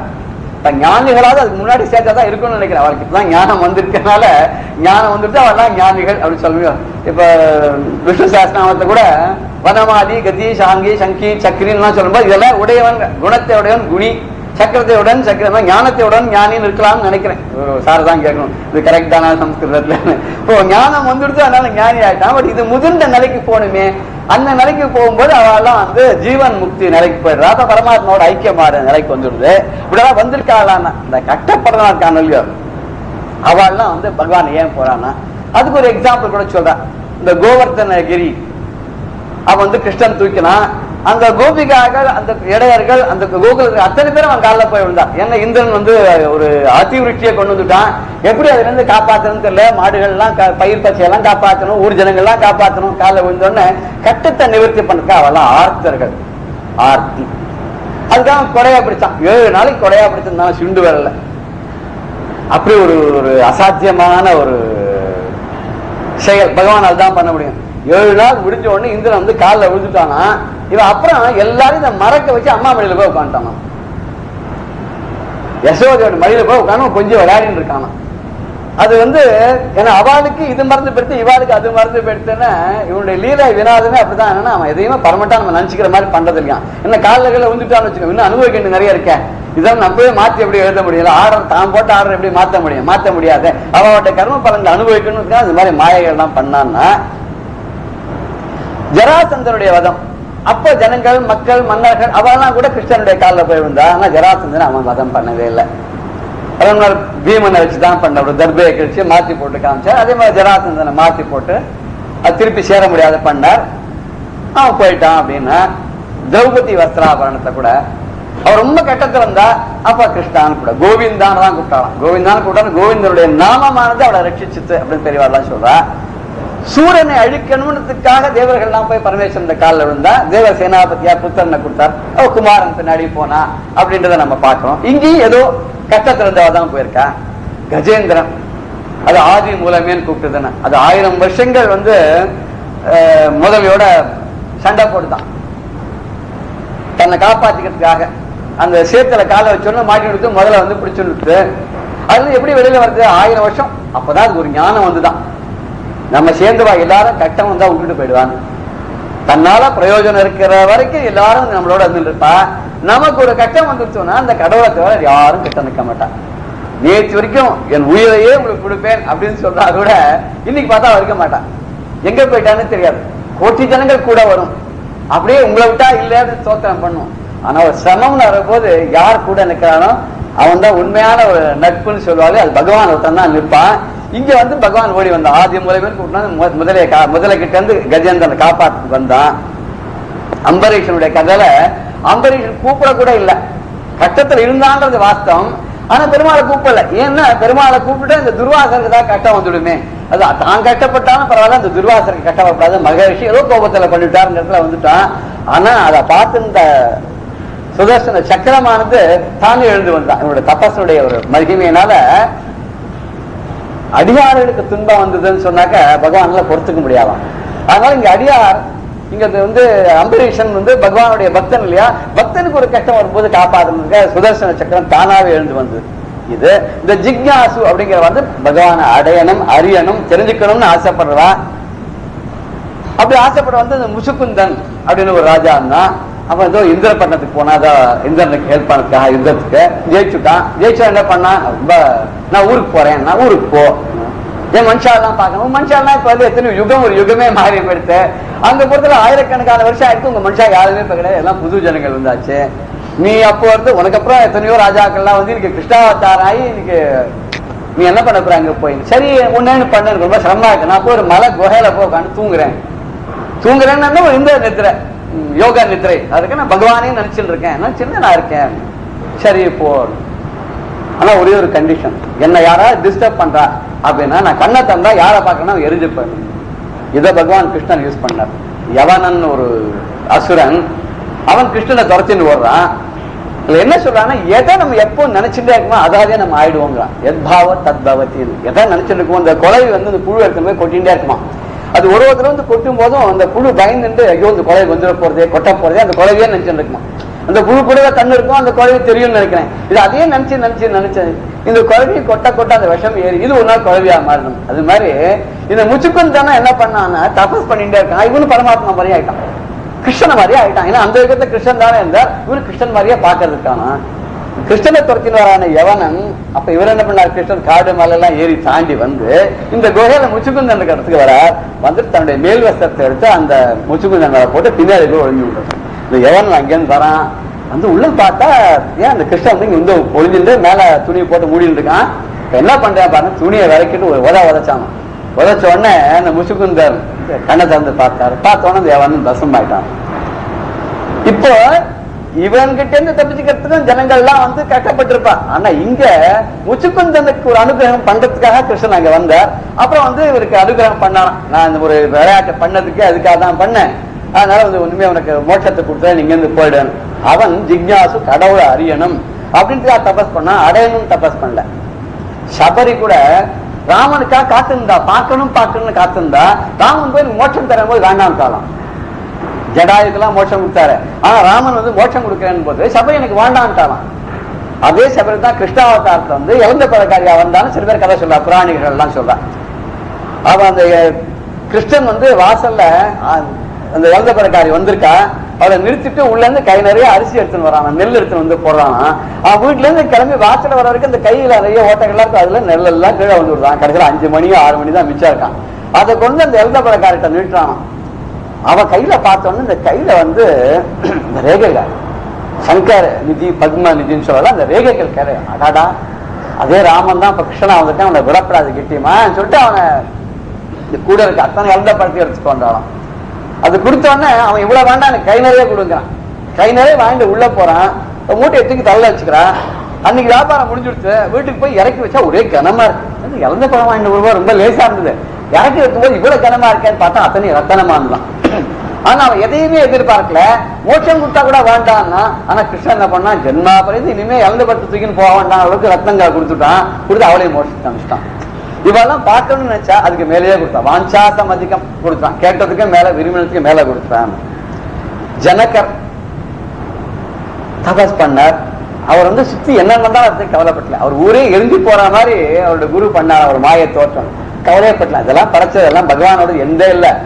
அவன் நினைச்சிருக்கான் இந்த மாதிரி பத்தின்னு எடுத்து, அவன் நினைச்சாருன்னா சரியாயிடும். அதனால எனக்கு இதை பத்தி ஒண்ணுமே இல்லை இருந்தார். அப்படி எதுலையுமே ஒரு நிச்சலமா இருந்தார் அவர். உத்தவர், இந்த உத்தவர் அன்பு பண்ணார் கிருஷ்ணன்ட்ட. அவரும் கிருஷ்ணன்ட்ட எதையும் கேட்டதாக ஒரு பிரதிபலன் எதிர்பார்த்து பக்தி பண்ணதா இல்ல. கிருஷ்ணனை தெய்வமா அவர் நினைச்சிருக்கார். தெய்வம் தானான்னு அறிஞ்சிக்கிறதுக்காக கூட அவர் வந்து அவனை ரொம்ப இதுவாக்கலாம். ஆனா ஒரு சமயத்து அவரு கூட சில ஈகோலாம் வந்திருக்கு. தன்னை தவிர அவர் யாரும் கிருஷ்ணன்ட்ட இவ்வளவு பக்தி பண்ணிருக்க முடியாதுன்னு ஒரு ஈகோ கூட அவருக்கு வந்திருக்கு. அதுக்காக கிருஷ்ணன் ஒரு தடவை சொல்லி, நீ போய் கோகுலத்துக்கு போய் பார்த்துட்டு வானாராம். அங்க இருக்க மக்கள் எல்லாம் போய் பார்த்துட்டு அவெல்லாம் எப்படி இருக்கான்னு விஜயாச்சின்னு வாங்க. இவர் போயிட்டு அங்க இருக்கிற பக்தியை பார்த்தோன்னா அரண்டு போயிட்டான். அடாடா, கோகுலத்துல இருக்கிற அவ கோபிகைகள்லாம் கிருஷ்ணன் வந்து 10-15 வருஷம் ஆயிடுச்சு, இன்னும் இவ்வளவு பக்தியோட இருக்காளே வா, நமது ஒண்ணுமே இல்லை. வெறிக்கா சொல்லி அனுப்பிச்சாராம். கிருஷ்ணனுக்கு ஒரே தலைவலி. அதனால அவ நடந்து போன இடத்துல இருக்கிற கொஞ்சம் மண் எடுத்துன்னு வந்து தேய்ச்சலாதான் தலைவலி போகும்னு சொல்லணும். அது ஒண்ணு யார் யாரும் கேட்டா ஒத்துன்னு தர மாட்டேன்ட்டான். இது ஒண்ணு நாரதர் பண்ணதா சொல்லுவா. நாரதர் அங்கிருந்து போய் கேட்ட உடனே அவ அத்தனை பேரும் அங்க புழுதியை எடுத்து சலிச்சு கையில போட்டு கொடுத்து அது கிருஷ்ணனுக்கு எடுத்துன்னு போய் கொடுங்க, கிருஷ்ணனோட தலைவலி தீந்தா போறோம்னா. உத்தவர் கொடுக்கல, ருக்மிணி கொடுக்கல, சத்யபாமா கொடுக்கல, ஆனா கோபிகைகள் தான் கொடுத்தாங்க. அதை பார்த்துட்டு உத்தவருக்கே தோணுத்தான், ஆஹா நம்ம பக்தியோட அவ பக்தி எவ்வளவு சிரேஷ்டமானதுன்னு. ஆனா இவரை பகவான் அறிஞ்சுக்கணுத்துக்காக எதுவுமே கேட்டு வந்தது பண்ணல. பட் காரியம் ஆகணும், ஏதோ ஒரு பொருள் கிடைக்கணும் அப்படின்னு வந்து சுக்ரீவன் ராமனுக்கு சேவைப்பட ராஜ்யம் ஒண்ணுதான். விபீஷன் அதுக்கு இது பண்ணா, விபீஷண பட்டாபிஷேகத்துக்காக பண்ணான். உபமன்யுன்னு ஒருத்தன் தான். அவன் வந்து அடுத்த வேலை பாலுக்கு கூட கஷ்டப்படுறாரு. ஒருமையான ஒரு குடும்பமா, ஒரு வைதீக குடும்பமா. அவன் அம்மா சொன்னாலும் அவனுக்கு பகவானால் தான் அவனுக்கு எல்லாம் கொடுக்க முடியும். உடனே தபஸ் பண்ண போயிட்டான். துருவன் என்ன பண்ணான்னா, அப்பா முடியல உட்காரணுக்காக தபஸ் பண்ணான். அப்புறம்தான் வந்து சங்கால கணத்தை தடவினா அவனுக்கு ஞானம் வந்துடுச்சு, ஒண்ணுவே வேண்டாங்க. பிரகலாதனுடைய பக்தி சொல்லும்போது ஞானம் பக்தி தேர ஒண்ணு வேண்டாம், ஒன்னை கொடுத்து ஒண்ணு வாங்குற வரைக்கும் பக்தியை வியாபாரமா பண்றதுக்கு நான் விரும்பல. உன்னுடைய கருணா கட்டாட்சம் என்கிட்ட எனக்கு இருக்கிற வரைக்கும் எனக்கு வேற எந்த இதுவும் இந்த உலகத்துல தேவையே இல்லை. அப்படியே அவன் பக்தி பண்ணான். சனகாதி முனிவர்கள் எதுவுமே வேணாம், எதுவுமே வேண்டாம். எப்போ வந்து நிச்சலமான பக்தி இருந்தா போதும். எப்ப வேணாலும் எந்த இடத்துக்கு வேணாலும் போய் சுவாமியை பார்க்கக்கூடிய ஒரு அவருக்கு அனுகிரகம் இருந்தது, அவருக்கு அது போதும். சுக பிரம்மம் அப்படியே அவதூத்தரா அவர் போயிட்டே இருந்தார். அது எதை பத்தியும் கவலை. அவர் வந்து பிரம்ம ஞானி. அவர் ஸ்ரீமத் பாகவதத்துல சொல்ற விஷயங்கள்லாம் பார்க்கும்போது எப்படி அந்த பரீட்சத்துக்கு இவ்வளவு விஷயங்கள்லாம் சொல்றாரு ரொம்ப ஆச்சரியமா இருக்கு.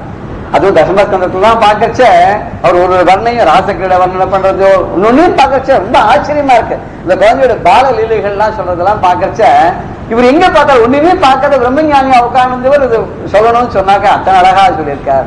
ரொம்ப விசேஷமா இருக்கு. அவரது பெரிய பக்தர், ஞானி. ஆஞ்சநேயர் அதே ஒரு ஞானி. அவர் ராமன் தான் எல்லாமே. ராமன் இல்லாத எனக்கு வேண்டாம், எதுவுமே வேண்டாம். சீத்தை என்ன பண்ணா பட்டாபிஷேகம் ஒரு மாலை கொடுத்தாராம். என்ன பண்ணாராம், தேய்ச்சி கிச்சு பார்த்தாராம், ராமன் தெரியல. மூக்குல மோந்து பார்த்தா ராமன் தெரியுதா தெரியல. காது கிட்ட வச்சுன்னு பார்த்தா ராமநாமம் கேட்கறதா தெரியல. பல்லால் கடிச்சு பார்த்தா ராமரசம் இருக்கா. பிபரே ராமரசம் பண்ணார் இல்லையோ. பிபரே ராமரசம் ரசனி, பிபரே ராமரசம் அதன் சதாசிவ பண்ணுவார். ராமரசம் இருக்கான்னு பார்த்தான், திரும்பி கொடுத்தாராம் மாலையை. இல்ல ராம பரமா எதுவுமே இல்ல, வேண்டாம் நீங்களே வச்சுன்னு அதை கூட வேண்டான்னு எந்த விதமான பிரயோஜனமும் எதிர்பாராத பக்தி பண்ண ஞானி அப்படின்னா இப்பேற்பட்ட ஒரு ஞானம் வந்துடுச்சுன்னு சொன்னாக்க நம்ம கடவுள்கிட்ட எதையுமே கேட்காதே பக்தி பண்ணுவோம். அதான் இவர் கேட்கிறார், இருதாவனசம் தர என்று செய்வார். உன்னுடைய பாத கமலங்களை பிடித்துக் கொண்டு பக்தி செய்யக்கூடிய பாக்கியத்தை எனக்கு எப்படி கொடுப்பா, எப்போது கொடுப்பா? ஆனா கடவுள் எப்படி வேணாலும் வருவார். அதை நம்ம புரிஞ்சுக்கணும். ராமகிருஷ்ண பரமஹம்சர் ஒரு கதை சொல்றார், இத மாதிரிவா சொல்லி கேட்டிருக்கலாம். ஒருத்தர் ரொம்ப தீவிரமான பக்தியாம், பகவானை தவிர ஒண்ணு கிடையாது, நடக்கிறது எல்லாம் பகவானோட தான், கடவுள் செய்யறது அவனன்று ஓரளவும் அசையாத திடமான பக்தி. ஒரு நாள் கங்கை கரையில குளிக்க போனாராம். குளிச்சுங்க கட்ச கால் வழுக்கிட்டோ தண்ணியில அடிச்சுன்னு போயிடுச்சு. ஒரே பகவான் கூப்பிடுறார், கதறார், பகவானே என்னை காப்பாத்து காப்பாத்து.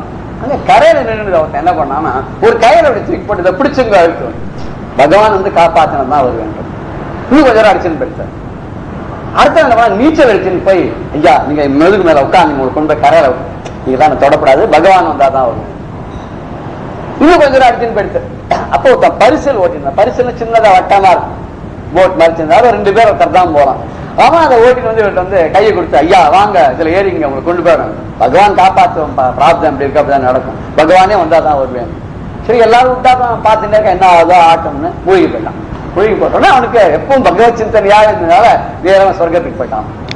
போனா சொர்க்கத்துக்கு போனா அப்படியாச்சு, சுவாமி தரிசனத்துக்கு போனா அங்க பெருமாள் இருந்தார்.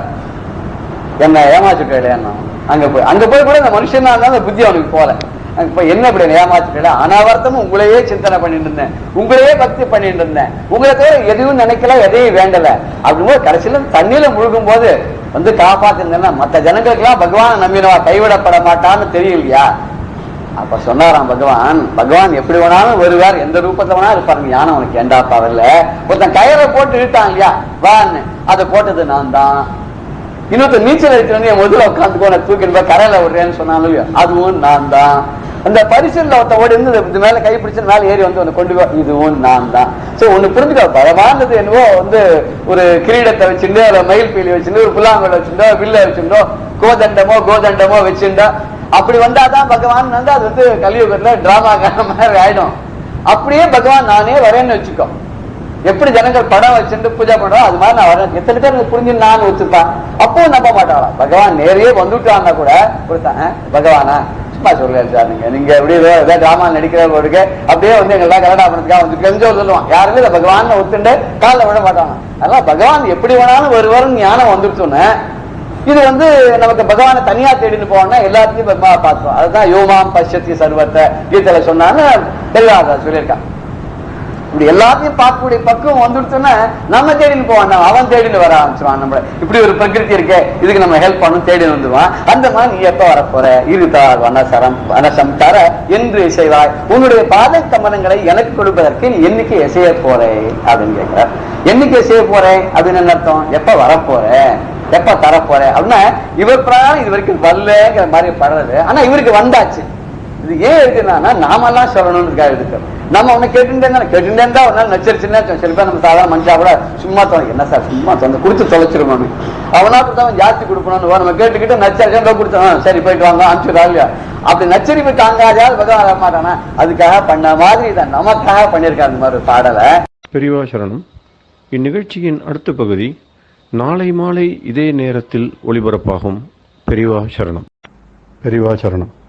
அடுத்த நிகழ்ச்சி மகா பெரியவா மகிமை உபன்யாசம். வழங்குபவர் பிரம்மஸ்ரீ கணேச சர்மா அவர்கள். அபார கருணா சிந்தும் ஞானதம் சாந்தரூபிணம் ஸ்ரீ சந்திரசேகரகுரும் பிரணமாமி முதான்வகம். காஞ்சி பெரியவா 3வது சுற்று யாத்திரை பண்றா. அந்த யாத்திரை பண்றதே 1978ஆம் வருஷம் தேனம்பாக்கத்திலேருந்து கிளம்பி, காஞ்சிபுரம் தேனம்பாக்கத்திலேருந்து கிளம்பி ஆந்திரால பிரவேசிச்சு ஆந்திரால யாத்திரை பண்ணிட்டு இருக்கிறத நாம பார்த்துட்டு இருக்கோம். அந்த ஆந்திரால புலிக்கால்ங்கிற இடத்துல இருந்தா, அதுக்கப்புறம் தனக்கால் அப்படிங்கிற இடம், இந்த தனக்கால்ல பாபாக்னி அப்படிங்கிற நதி, ஏகாதசியில அவகாக ஸ்நானம் அப்படின்னு சில நாட்கள்லாம் அமிங்கி ஸ்நானம் பண்ணணும் அப்படின்னு சொல்லியிருக்கு. அதுக்காக ஏதானும் ஒரு இடத்துல நதி ஓடுற இடமா பார்த்து தங்குற வழக்கம். அதில் பார்த்தா பாபாக்னிங்கிற நதி ஓடுற இடம். அந்த தனக்கல்ல பாபாக்னியில ஸ்நானம் பண்ணிட்டா பாபத்துக்கு அக்னியா இருக்கு. அப்படியே அதுல ஸ்நானம் பண்ணினாலே நதிகளோட பேர் எல்லாமே ரொம்ப அபூர்வமா இருக்கு, பேரை கேட்டாலே அந்த மாதிரி இருக்கு. அதுல ஸ்நானம் பண்ணி இருந்தா நதிக்கு பேரு ஜலம், அதுல இருக்கு நதியில இருக்கு, அதுக்கு பேரு என்னன்னு அக்னின்னு இருக்கு, பாப அக்னி. அப்படியே பஸ்மம் பண்ணிவிடுமா பாபத்தெல்லாம். அதுல ஒரு தூரம் மூழ்கி எழுந்தா, அப்படி பாபாக்னியில ஸ்நானம் பண்ணிட்டா. அதுக்கப்புறம் கதிரி நரசிம்ம சுவாமி கோவிலுக்கு வந்தா. கதிரி அப்படிங்கிற இடத்துல நரசிம்ம சுவாமி ரொம்ப விசேஷம். கதிரி நரசிம்ம சுவாமி தரிசனம் பண்ணா. அங்க இருந்துட்டு காலசமுத்திரம் அப்படிங்கிற இடம், அந்த காலசமுத்திரத்திலேருந்து பெரியவா நல்லச்சேதி பள்ளி அப்படிங்கிற இடத்துக்கு வந்தா. அங்க எங்க பாதி கட்டின்னு ரோடு ஓரமா போய் நிறுத்தி பாதி கட்டின்னு அன்பினிஷ்டா ஒரு வீடு, அதுல போய் இருந்தா. அந்த வீட்டுக்காரர் வீட்டுக்கு என்ன பெரிய பாக்கியமோ தெரியல, பெரியவா இந்த வீட்டுக்கு வரணும் அந்த வீட்டுக்கு வரணும்னு எல்லாரும் வீட்டை கட்டி வச்சுட்டு எல்லாரும் பொண்ணு கும்பத்து வச்சுட்டு காத்துன்னு இருக்கா. அப்படி எல்லாம் இருக்கிறவாளுக்கெல்லாம் கிடைக்கிறதோ இல்லையோ, இந்த நல்ல செய்தி பள்ளியில பார்த்தீங்கன்னா பாதி கட்டின்னு இருக்கிற வீட்டுக்கு கிரேபரேஷன் பண்ணியாச்சு, பெரியவா வந்தாச்சு, பெரியவா பாதம் பட்டாச்சு. இந்த யாத்திரையில இதெல்லாம் ஒரு விசேஷம். எதுக்கு பெரியவா அந்த யாத்திரை பண்ணினா ஒருத்தருக்கும் தெரியாது. எந்தெந்த ஜீவராசிகள்லாம் பெரியவாளை தரிசனம் பண்ணும் ஏங்கிந்ததோ, என்ன தபஸ் பண்ணினாலோ, யாருக்கெல்லாம் அனுகிரகம் பண்றதுக்காக, யாருக்கெல்லாம் தரிசனம் கொடுக்கறதுக்காக, என்னென்ன காரியங்களுக்காக பெரியவா இப்படி எல்லாம் தன்னோட பாதம் நோகடா அப்படின்னு தெரியாது. அந்தந்த ஜீவன்களுக்கு அவாவா அனுகிரகத்தை வச்சுன்னு தான் நாம உணரலாம். அப்படிதான் இங்க இருக்கிறதே. அடுத்து ராலா அனந்தபுரம் அப்படிங்கிற இடம். அந்த ராலா அனந்தபுரத்துல சித்ராவதிங்கிற இடம், நதி பார்த்தேன்னா அனந்தபூர் ஜில்லால ஆந்திரால சித்ராவதி அப்படிங்கிறது பெரிய நதி. அந்த சித்ராவதி நதியில ராலானந்தபுரத்துல பெரியவா ஸ்நானம் பண்ணிட்டா. இதெல்லாம் ஏன் நான் முக்கியமா சொல்றேன் அப்படின்னு, இந்த பாபாக்னி சித்ராவதி இது மாதிரி நதி எல்லாம் இருக்கு. நமக்கும் எப்பவானும் அந்த பக்கம்லாம் போறதுக்கு ஒரு சந்தர்ப்பம் ஏற்பட்டதுன்னா அவசியம் இந்த நதிகள்லாம் ஸ்நானம் பண்ணும். எங்க புண்ணிய நதிகளை பார்த்தாலும் அதோட பேர் என்னன்னு தெரிஞ்சுண்டு, அதோட விசேஷம் என்ன அப்படின்னு தெரிஞ்சுண்டு ஒரு தரமான ஸ்நானம் பண்ண. நமது சனாதன மதத்துல பிராச்சீனமா பார்த்தேன்னா பண்டைய காலத்துல ரிஷிகள்லாம் என்ன பண்ணியிருக்கா அப்படின்னா, தீர்த்தாடனம் போறது, தீர்த்த யாத்திரை போறது. மகாபாரதி பார்த்தா பஞ்சபாண்டவெல்லாம் என்ன பண்ண தீர்த்த யாத்திரை போனா அப்படின்னு தான் பாக்குறோம். இந்த தேசம் முழுக்களும் எத்தனையோ புண்ணிய நதிகள், எத்தனையோ புண்ணிய குளங்கள்லாம் இருக்கு. அவசியம் அதெல்லாம் பார்த்தாக்க நாம ஸ்நானம் பண்ணணும். இந்த சிடிஎம்ல பார்த்தேன்னா அந்த குளம் இப்ப போய் பார்த்தாலும் ஒரே பாசி பிடிச்சு, சொன்னேன் 40 வருஷத்துக்கு முன்னாலே பாசி பிடிச்சுதான் இருந்தது, இப்போ அப்படிதான் இருக்கு. நமக்கு மெயின்டெனன்ஸ் அப்படின்லாம் பார்த்தாக்க ரொம்ப சுமாரா தான் இருக்கும். இந்த இறங்கி குளிக்கலாமா, குளிச்சா வியாதி வந்துருமோ, வெக்க வந்துருமோ. அதுவும் நம்ம ஒரு அமெரிக்கா எங்கேயானு போயிட்டு வந்துட்டா அவள்லாம் இந்த தண்ணி இதெல்லாம் பார்த்தா பயப்படுவா. ஆனா பெரியவா என்ன பண்ணுவான்னு, எந்த ஒரு தீர்த்தமா இருந்தாலும் சரி, குளமா இருந்தாலும் சரி, எதுவா இருந்தாலும் பெரியவா உடனே ஸ்நானம் பண்ணிவிடுவா. பின்னால பார்க்க போறோம், ஒரு இடத்துல எப்படி துர்நாத்தம் வர இடத்துல அந்த குளத்துல கிணத்துல தண்ணி இருந்தது, அதுல கூட எப்படி விடாத பெரியவா ஸ்நானம் பண்ணினா அப்படிங்கிறதுலாம் பின்னால தொடர்ந்து பார்க்க போறோம். இதை எதுக்கு விசேஷமா சொல்றேன் அப்படின்னா, அந்த புண்ணிய தீர்த்தங்கள் புண்ணிய நதிகளை பார்த்தா நம்ம அவசியம் ஸ்நானம் பண்ணணும். இந்த ஸ்நானம் பண்ண நாமளாவே தேடிட்டு போகலைன்னா கூட போற இடத்துல வழியில இது மாதிரி ஏதானும் கிடைச்சதுன்னா, நமக்கு ஒரு பாக்கியம் இருந்ததுன்னா அதெல்லாம் ஸ்நானம் பண்ணணும். அதனாலதான் இதே மாதிரி இந்த சித்ராவதியில ஸ்நானம் பண்ணிட்டா. அதுக்கப்புறம் தம்மாபுரம் அப்படிங்கிற இடத்துக்கு வந்தா. இந்த தம்மாபுரத்துல வந்திருக்கிறதே தான் புதுப்பிரிவா ஜெயேந்திர சரஸ்வதி பெரியவாளை தரிசனம் பண்ணிட்டா. புதுப்பிரிவாளுக்கு ரொம்ப தாபம். பெரியவா இந்த வயசுல கிளம்பி இப்படி தனியா ஒண்டியா யாத்திரை பண்றாளே, எதுக்காக இப்படி போறா? பெரியவா அழகா சௌக்கியமா மடத்தோடயே இருக்கலாமே, தேனம்பாக்கத்துல இருந்தா கலவையில இருந்தா அவளுக்கு என்ன, எங்க இருந்தாலும் அதுவும் காஞ்சிபுரத்துக்குள்ள இருந்துட்டாக்க இருந்தாலும் பரம சௌரியம்தான். இப்படி 84 வயசுக்கு மேல கிளம்பி பெரியவா அப்படி கால் நோக நடந்துன்னு போறாளே அப்படின்னு சிஷ்யரான புதுப்பிரிவாளுக்கு ரொம்ப தாபம். அவளே பிரார்த்தனையெல்லாம் பண்ணியிருக்கா. இந்த தம்மாபுரத்துல பார்த்து பெரியவா எல்லாம் ஒன்றும் அலைய வேண்டாம், மடத்தோட இருக்கணும் அப்படின்னு சொல்ல. ஆனா பெரியவா என்ன, அதை முதல்ல சொல்லிட்டேன், யாருக்காக எந்தெந்த புண்ணியாத்மாக்களுக்கெல்லாம் அனுகிரகம் பெரியவா சங்கல்பம் பண்ணாலோ, அவ பிரார்த்தனை பண்ணிட்டாலோ, அந்த அவளோட தபஸ் பலிக்கிறதோ அதுக்காக நடந்துன்னு போயிட்டு இருக்கா. அப்படி தம்மாபுரத்துல இருக்கிறதே தான் புதுப்பிரிவா பெரியவாளை தரிசனம் பண்ணிட்டா. அதுக்கப்புறம் பெரியவா தொடர்ந்து அனந்தபூருக்கு போறா. அனந்தபூர்ல சங்கர மடம், இந்த அனந்தபூர்ல சங்கர மடத்துல தங்கியிருந்தா. அதுக்கப்புறம் அனந்தபூர் கேம்ப்லேருந்து தர்மாவரம் அப்படி இடம். அந்த தர்மாவரத்தை முடிச்சுட்டு அங்க ஒரு மாலேனப்பள்ளி அப்படின்னு ஒரு இடம், அதுல ஷாயப்பா ஃபார்ம் ஹவுஸ் அப்படின்னு ஒன்று, ஷாயப்பான்னு ஒருத்தர், அவர் அந்த ஊர்ல கர்ணமா இருந்தவர். அந்த பெரிய ஃபேமிலி, அவளுக்கு பெரிய ஃபார்ம் ஹவுஸ் இருக்கு. அதில் பெரியவா தங்கினா. இந்த சாயப்பா ஃபேமிலி என்னென்னா, பெரியவா 45 வருஷத்துக்கு முன்னால் காசி யாத்திரை பண்ணினா அப்படின்னு பார்த்தோம். அந்த காசி யாத்திரை பண்ணிட்டே சிடிஎம் இந்த இடத்துக்கு வழியால் தானே பேருக்கா. அப்படி பேருக்கிட்டே இந்த சாயப்பா அவரோட சம்சாரத்தோட 45 வருஷத்துக்கு முன்னால் பெரியவா காசி யாத்திரை பண்ணுறதே பூர்ண கும்பெல்லாம் கொடுத்து பெரியவாளை அங்கே கௌரவப்படுத்தி பெரியவாளுக்கு ரிசீவ் பண்ணி எல்லாம் பண்ணியிருக்கார். அவள் ஃபேமிலி இல்லாமல் இருக்குது. இப்போ 45 வருஷத்துல திருப்பி அவளுக்கு இன்னொரு சான்ஸ். இப்போ பெரியவா அந்த இடத்துக்கு போனால் அப்படி இருக்கிறதே அந்த ஊர்லேருந்து கிளம்பி போந்தலவாடி அப்படிங்கிற இடம் அங்கே போனால், அதுக்கப்புறம் நடிமித்தோலு அப்படிங்கிற இடம், கொண்டாபுரம், இப்படி எல்லாம் ஒரு அதுன்னு பெரியவா தாடிபத்திரிங்கிற இடத்துக்கு வந்தால். இந்த தாடிபத்திரி அநேகமாக எல்லாருக்கும் பிரபலமான ஒரு ஊர். இந்த தாடிபத்திரியில் பெரியவா இருக்கிறதே அங்கே வெங்கடேஷ பெருமாள் கோவில் இருக்குது. அதே மாதிரி புக்க ராமலிங்கேஸ்வரா கோவில் அப்படின்னு ஒன்று இருக்குது. 13ஆம் நூற்றாண்டை சேர்ந்த ஒரு கோவில். இந்த தாடிபத்திரியில் இந்த புக்க ராமலிங்கேஸ்வர கோவிலை அவசியம் எல்லாரும் பார்க்கணும். ஒரு சில்பக்கலை அதிசயங்கள் அப்படின்னா கொட்டி இருக்கும். அந்த சில்ப அதிசயங்களை பார்த்தா பிரமிச்சு போறாப்புல தான் இருக்கும். பெரிய இடிபாடுகளுக்கு உள்ளால தான் இருக்கு. இருந்தா கூட ரொம்ப பிரமாதமா இருக்கும் இந்த புக்க ராமலிங்கேஸ்வர கோவில். இது அந்த ஊர்ல தாடிபத்திரியில இன்னொன்னு வடபெண்ணைங்கிற நதி, பெண்ணைங்கிற நதி ஓடுறது. நாம் எல்லாரும் கேள்விப்பட்டிருப்போம். பெண்ணை நதியில் 2 பெண்ணை நதி, ஒன்று வடபெண்ணை தென்பெண்ணை அப்படின்னு.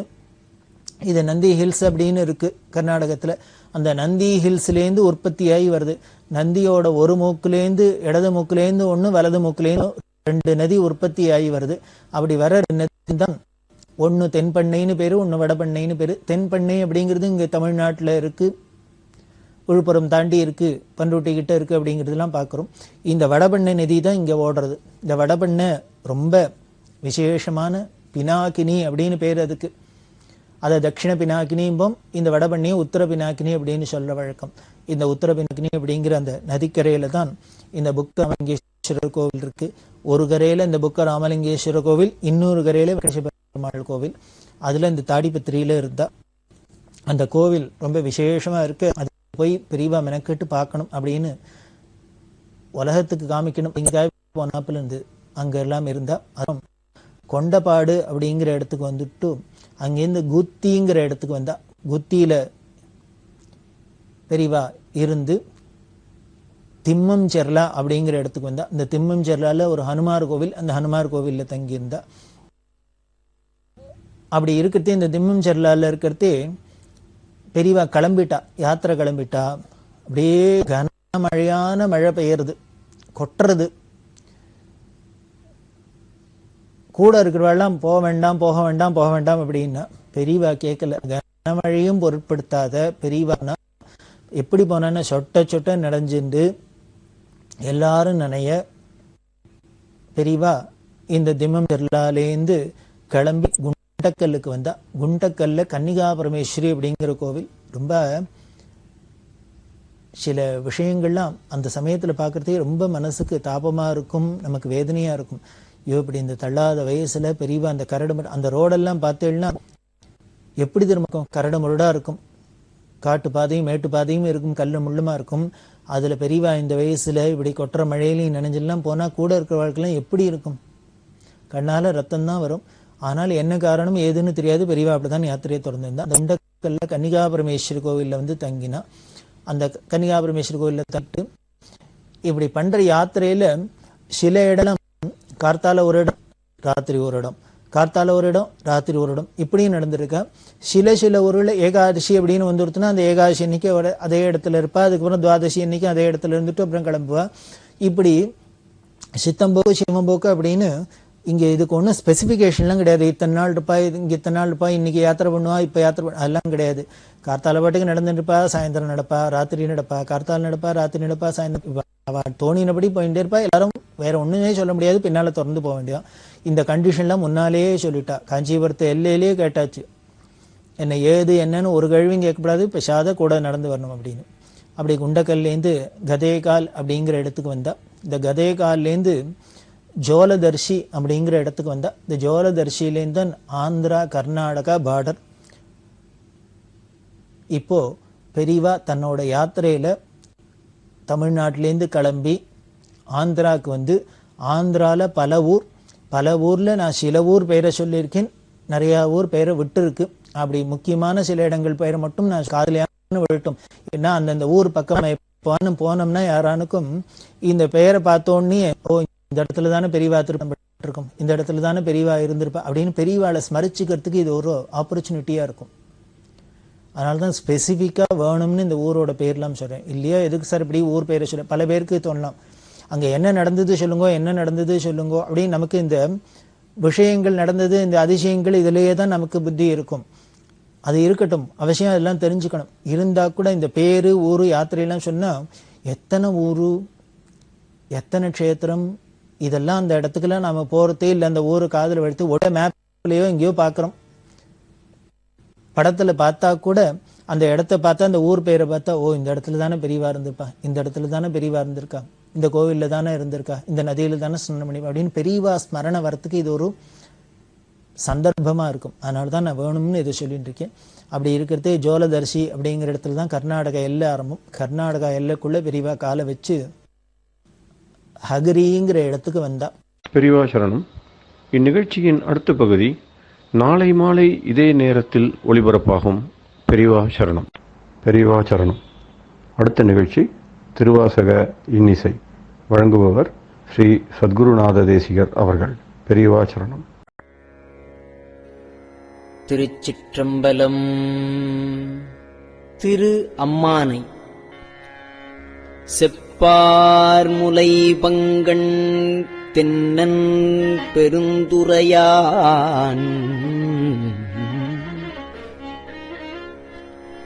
செப்பார் முலை பங்கன் தென்னன் பெருந்துரையான்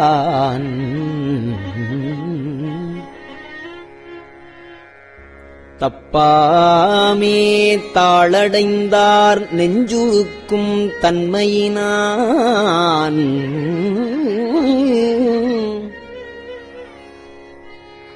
அப்பாண்டி நாட்டை சிவலோகம் ஆக்குவித்த அப்பு ஆறு சடையப்பன் ஆனந்தவார்களே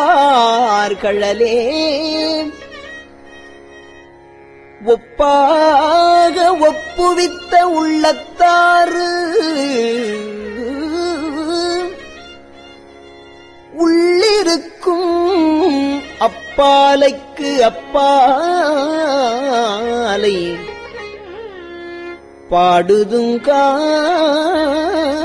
பாடுதுங்காள் அம்மானாய்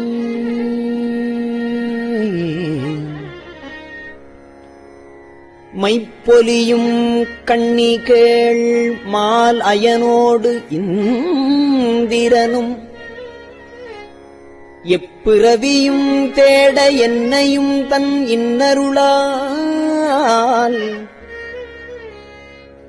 இப்பிறவி ஆட்கொண்டு இனி பிறவாமே காத்து மெய்ப்பொருட்கண் தோற்றமாய் மெய்யே நிலைப்பேராய் மெய்யே நிலை பேராய் எப்பொருட்கும் தானேயாய் யாவைக்கும் வீடாகும் அப்பொருளாம் நம் சிவனைப் பாடுதுங்காள்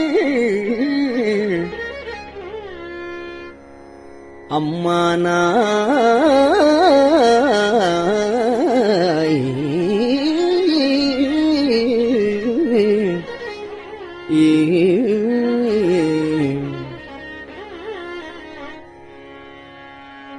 கையார் வளை சிலம்ப காதாறு குழையாட மையாறு குழல் புரள தேன்பாய வண்டு ஒலிப்பச் செய்யானை வெண்ணீரு அணிந்தாய் செய்யானை சேர்ந்து அறியா கையானை எங்கும் செறிந்தானை அன்பர்க்கு மெய்யானை அல்லாதார்க்கு அல்லாத வேதியனை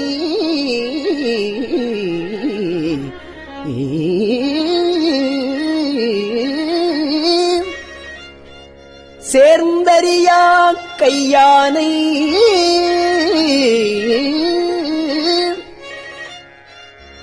எங்கும் செறிந்தானை அன்பர்க்கு மெய்யானை அல்லாதார்க்கு அல்லாத வேதியனை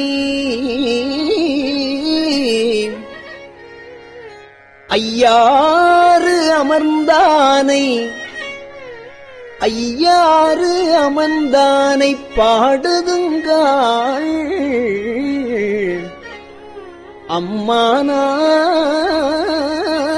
அம்மானாய் அம்மானாய்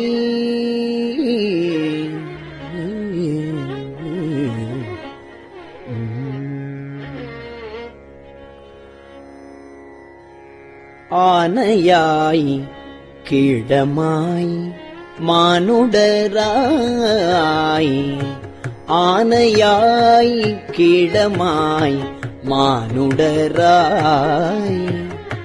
தேவராய்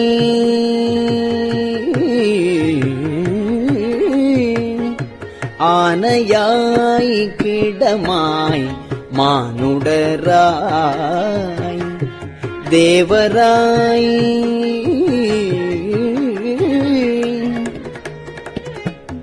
ஏனை பிறவாய் பிறந்திறந்து எய்தேனை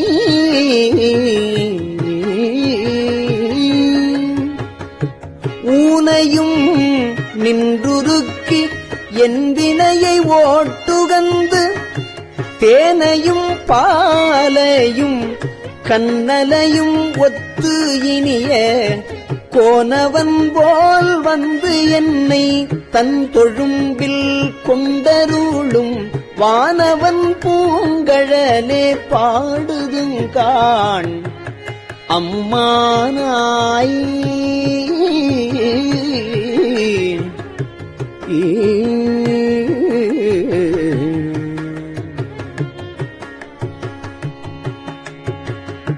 சந்திரனை தேய்த்தருளி தக்கந்தன் வேள்வியினில் இந்திரனை தோள் நெறித்திட்டு எச்சன் தலை அறிந்து அந்தரமே செல்லும் அலர்கதிரோன் பல் தகர்த்து சிந்தித்திசை திசையே தேவர்களை ஓட்டுகந்த செந்தார் பொழில் குடை சூழ் தென்னல் பெருந்துரையான் மந்தார மாலையே பாடுதுங்கான் அம்மானாய்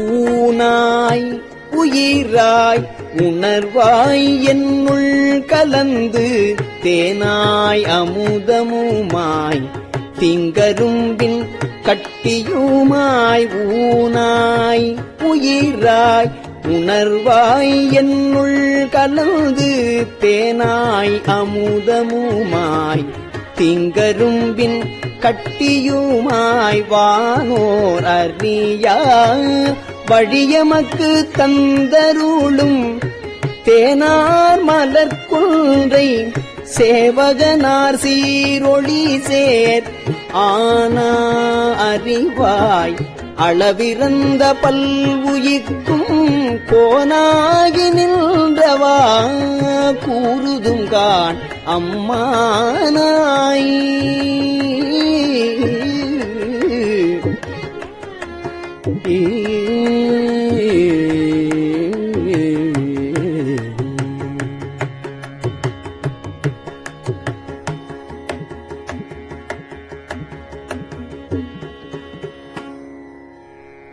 சூடுவேன் பூங்கொன்றை சூடுவேன் சூடிச் சிவன் திரள் தோள் கூடுவேன் கூடி முயங்கி மயங்கி நின்று ஊடுவேன் செவ்வாய்க்கு உருகுவேன் உள்ளுருகி தேடுவேன் தேடி சிவன் கடலே சிந்திப்பேன் வாடுவேன் சிவன் கடலே சிந்திப்பேன் வாடுவேன் பேர்த்தும் அலறுவேன் அனலேந்தி ஆடுவான்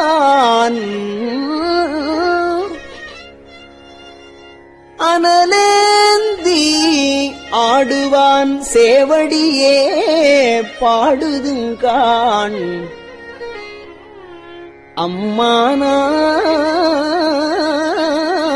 அம்மானாய் கிளிவந்த மென்மொழியாள் கேழ்கிளரும் பாதியனை வெளிவந்த மாலையனும் காண்பரிய வித்தகனை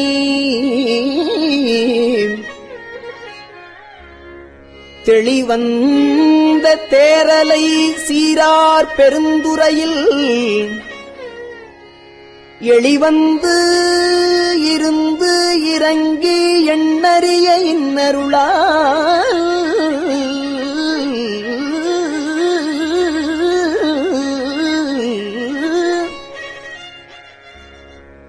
ஒளிவந்து என் உள்ளத்தின் உள்ளே ஒளிதிகழ அழிவந்த அந்தணனை பாடுதுங்கான் அம்மானாய்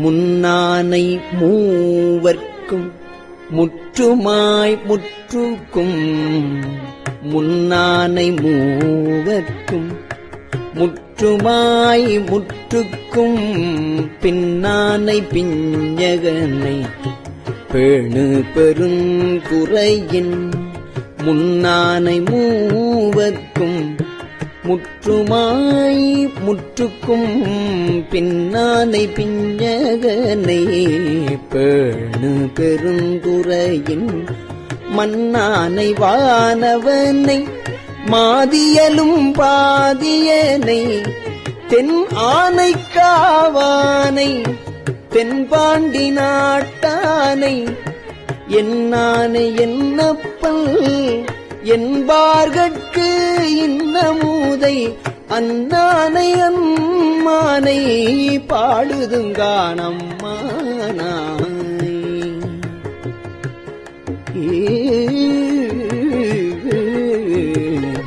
பெற்றி பிறர்க்கரிய பெம்மான் பெருந்துறையான் கொற்ற குதிரையின் மேல் வந்தருளி தன் அடியார் குற்றங்கள் நீக்கி குணங்கொண்டு கோதாட்டி சுற்றிய சுற்ற தொடரறுப்பான் தொல் புகழே பற்றி இப்பாசத்தை பற்று அரணாம் பற்றுவான் பற்றிய பேரானந்தம் பாடுதுங்கான் அம்மானாய்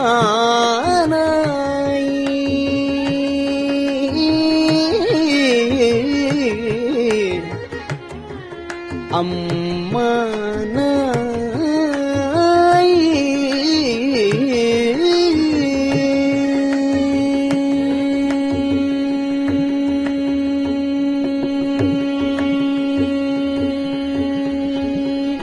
திருச்சிற்றம்பலம். பெரியவா சரணம். இந்நிகழ்ச்சியின் அடுத்த பகுதி நாளை மாலை இதே நேரத்தில் ஒளிபரப்பாகும். பெரியவா சரணம். பெரியவா சரணம். பெரியவா வானொலியின் இன்றைய நிகழ்ச்சிகளின் நிறைவாக திருப்பொன்னூசல் வழங்குபவர் சத்குருநாத தேசிகர் அவர்கள். பெரியவா சரணம். திருச்சிற்றம்பலம். திரு பொன்னூசல். கோலவரை குடுமி வந்து குவலயத்து சால அமுதுண்டு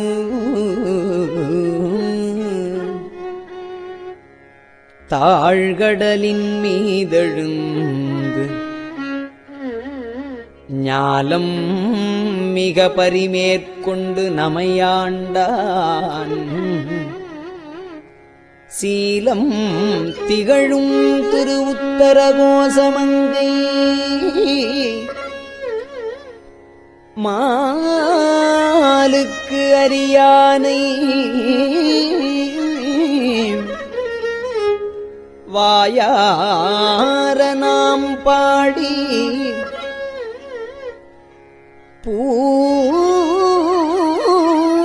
பூலித்து அகங்குழைந்து பொன்னூசல் ஆடாமோ.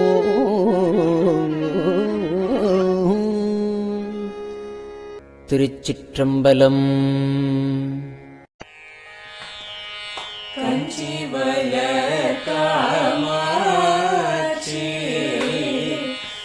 குழந்தாய் சங்கரரே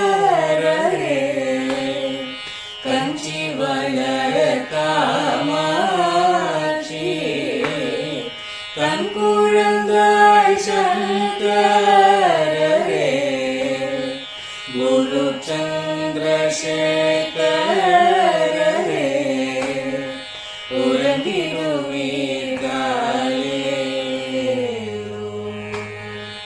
உறங்கிடுவீர்களே.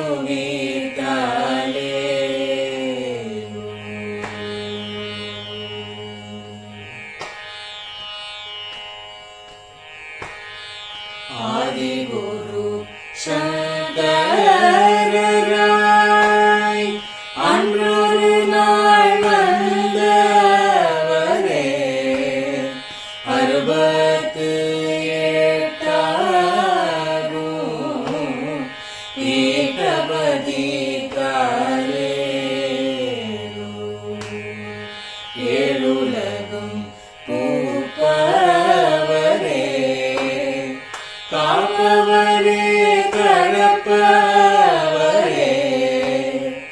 எல்லோர்க்கும் அருள்பவரே உறங்கிடுவீர்களே அயனுடனே மாலவனோ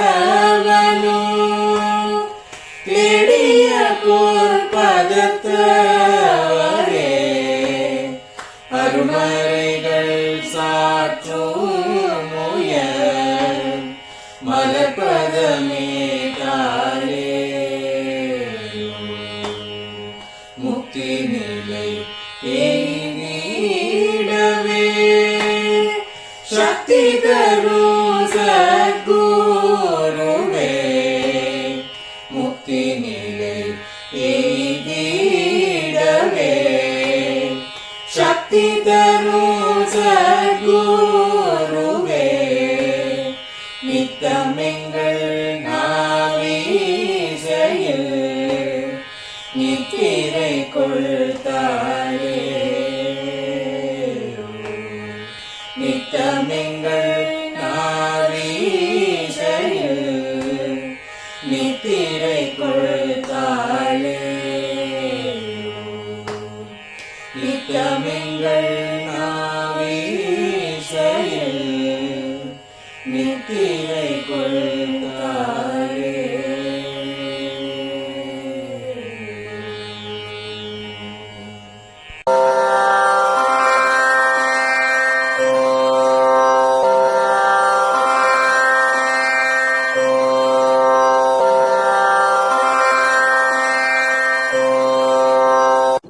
பெரியவா சரணம். பெரியவா வானொலியின் மாலை நிகழ்ச்சிகள் இத்துடன் நிறைவடைகின்றன. எமது அடுத்த ஒளிபரப்பு நாளை காலை இந்திய நேரப்படி 6 மணிக்கு துவங்கும். பெரியவாச்சரணம்.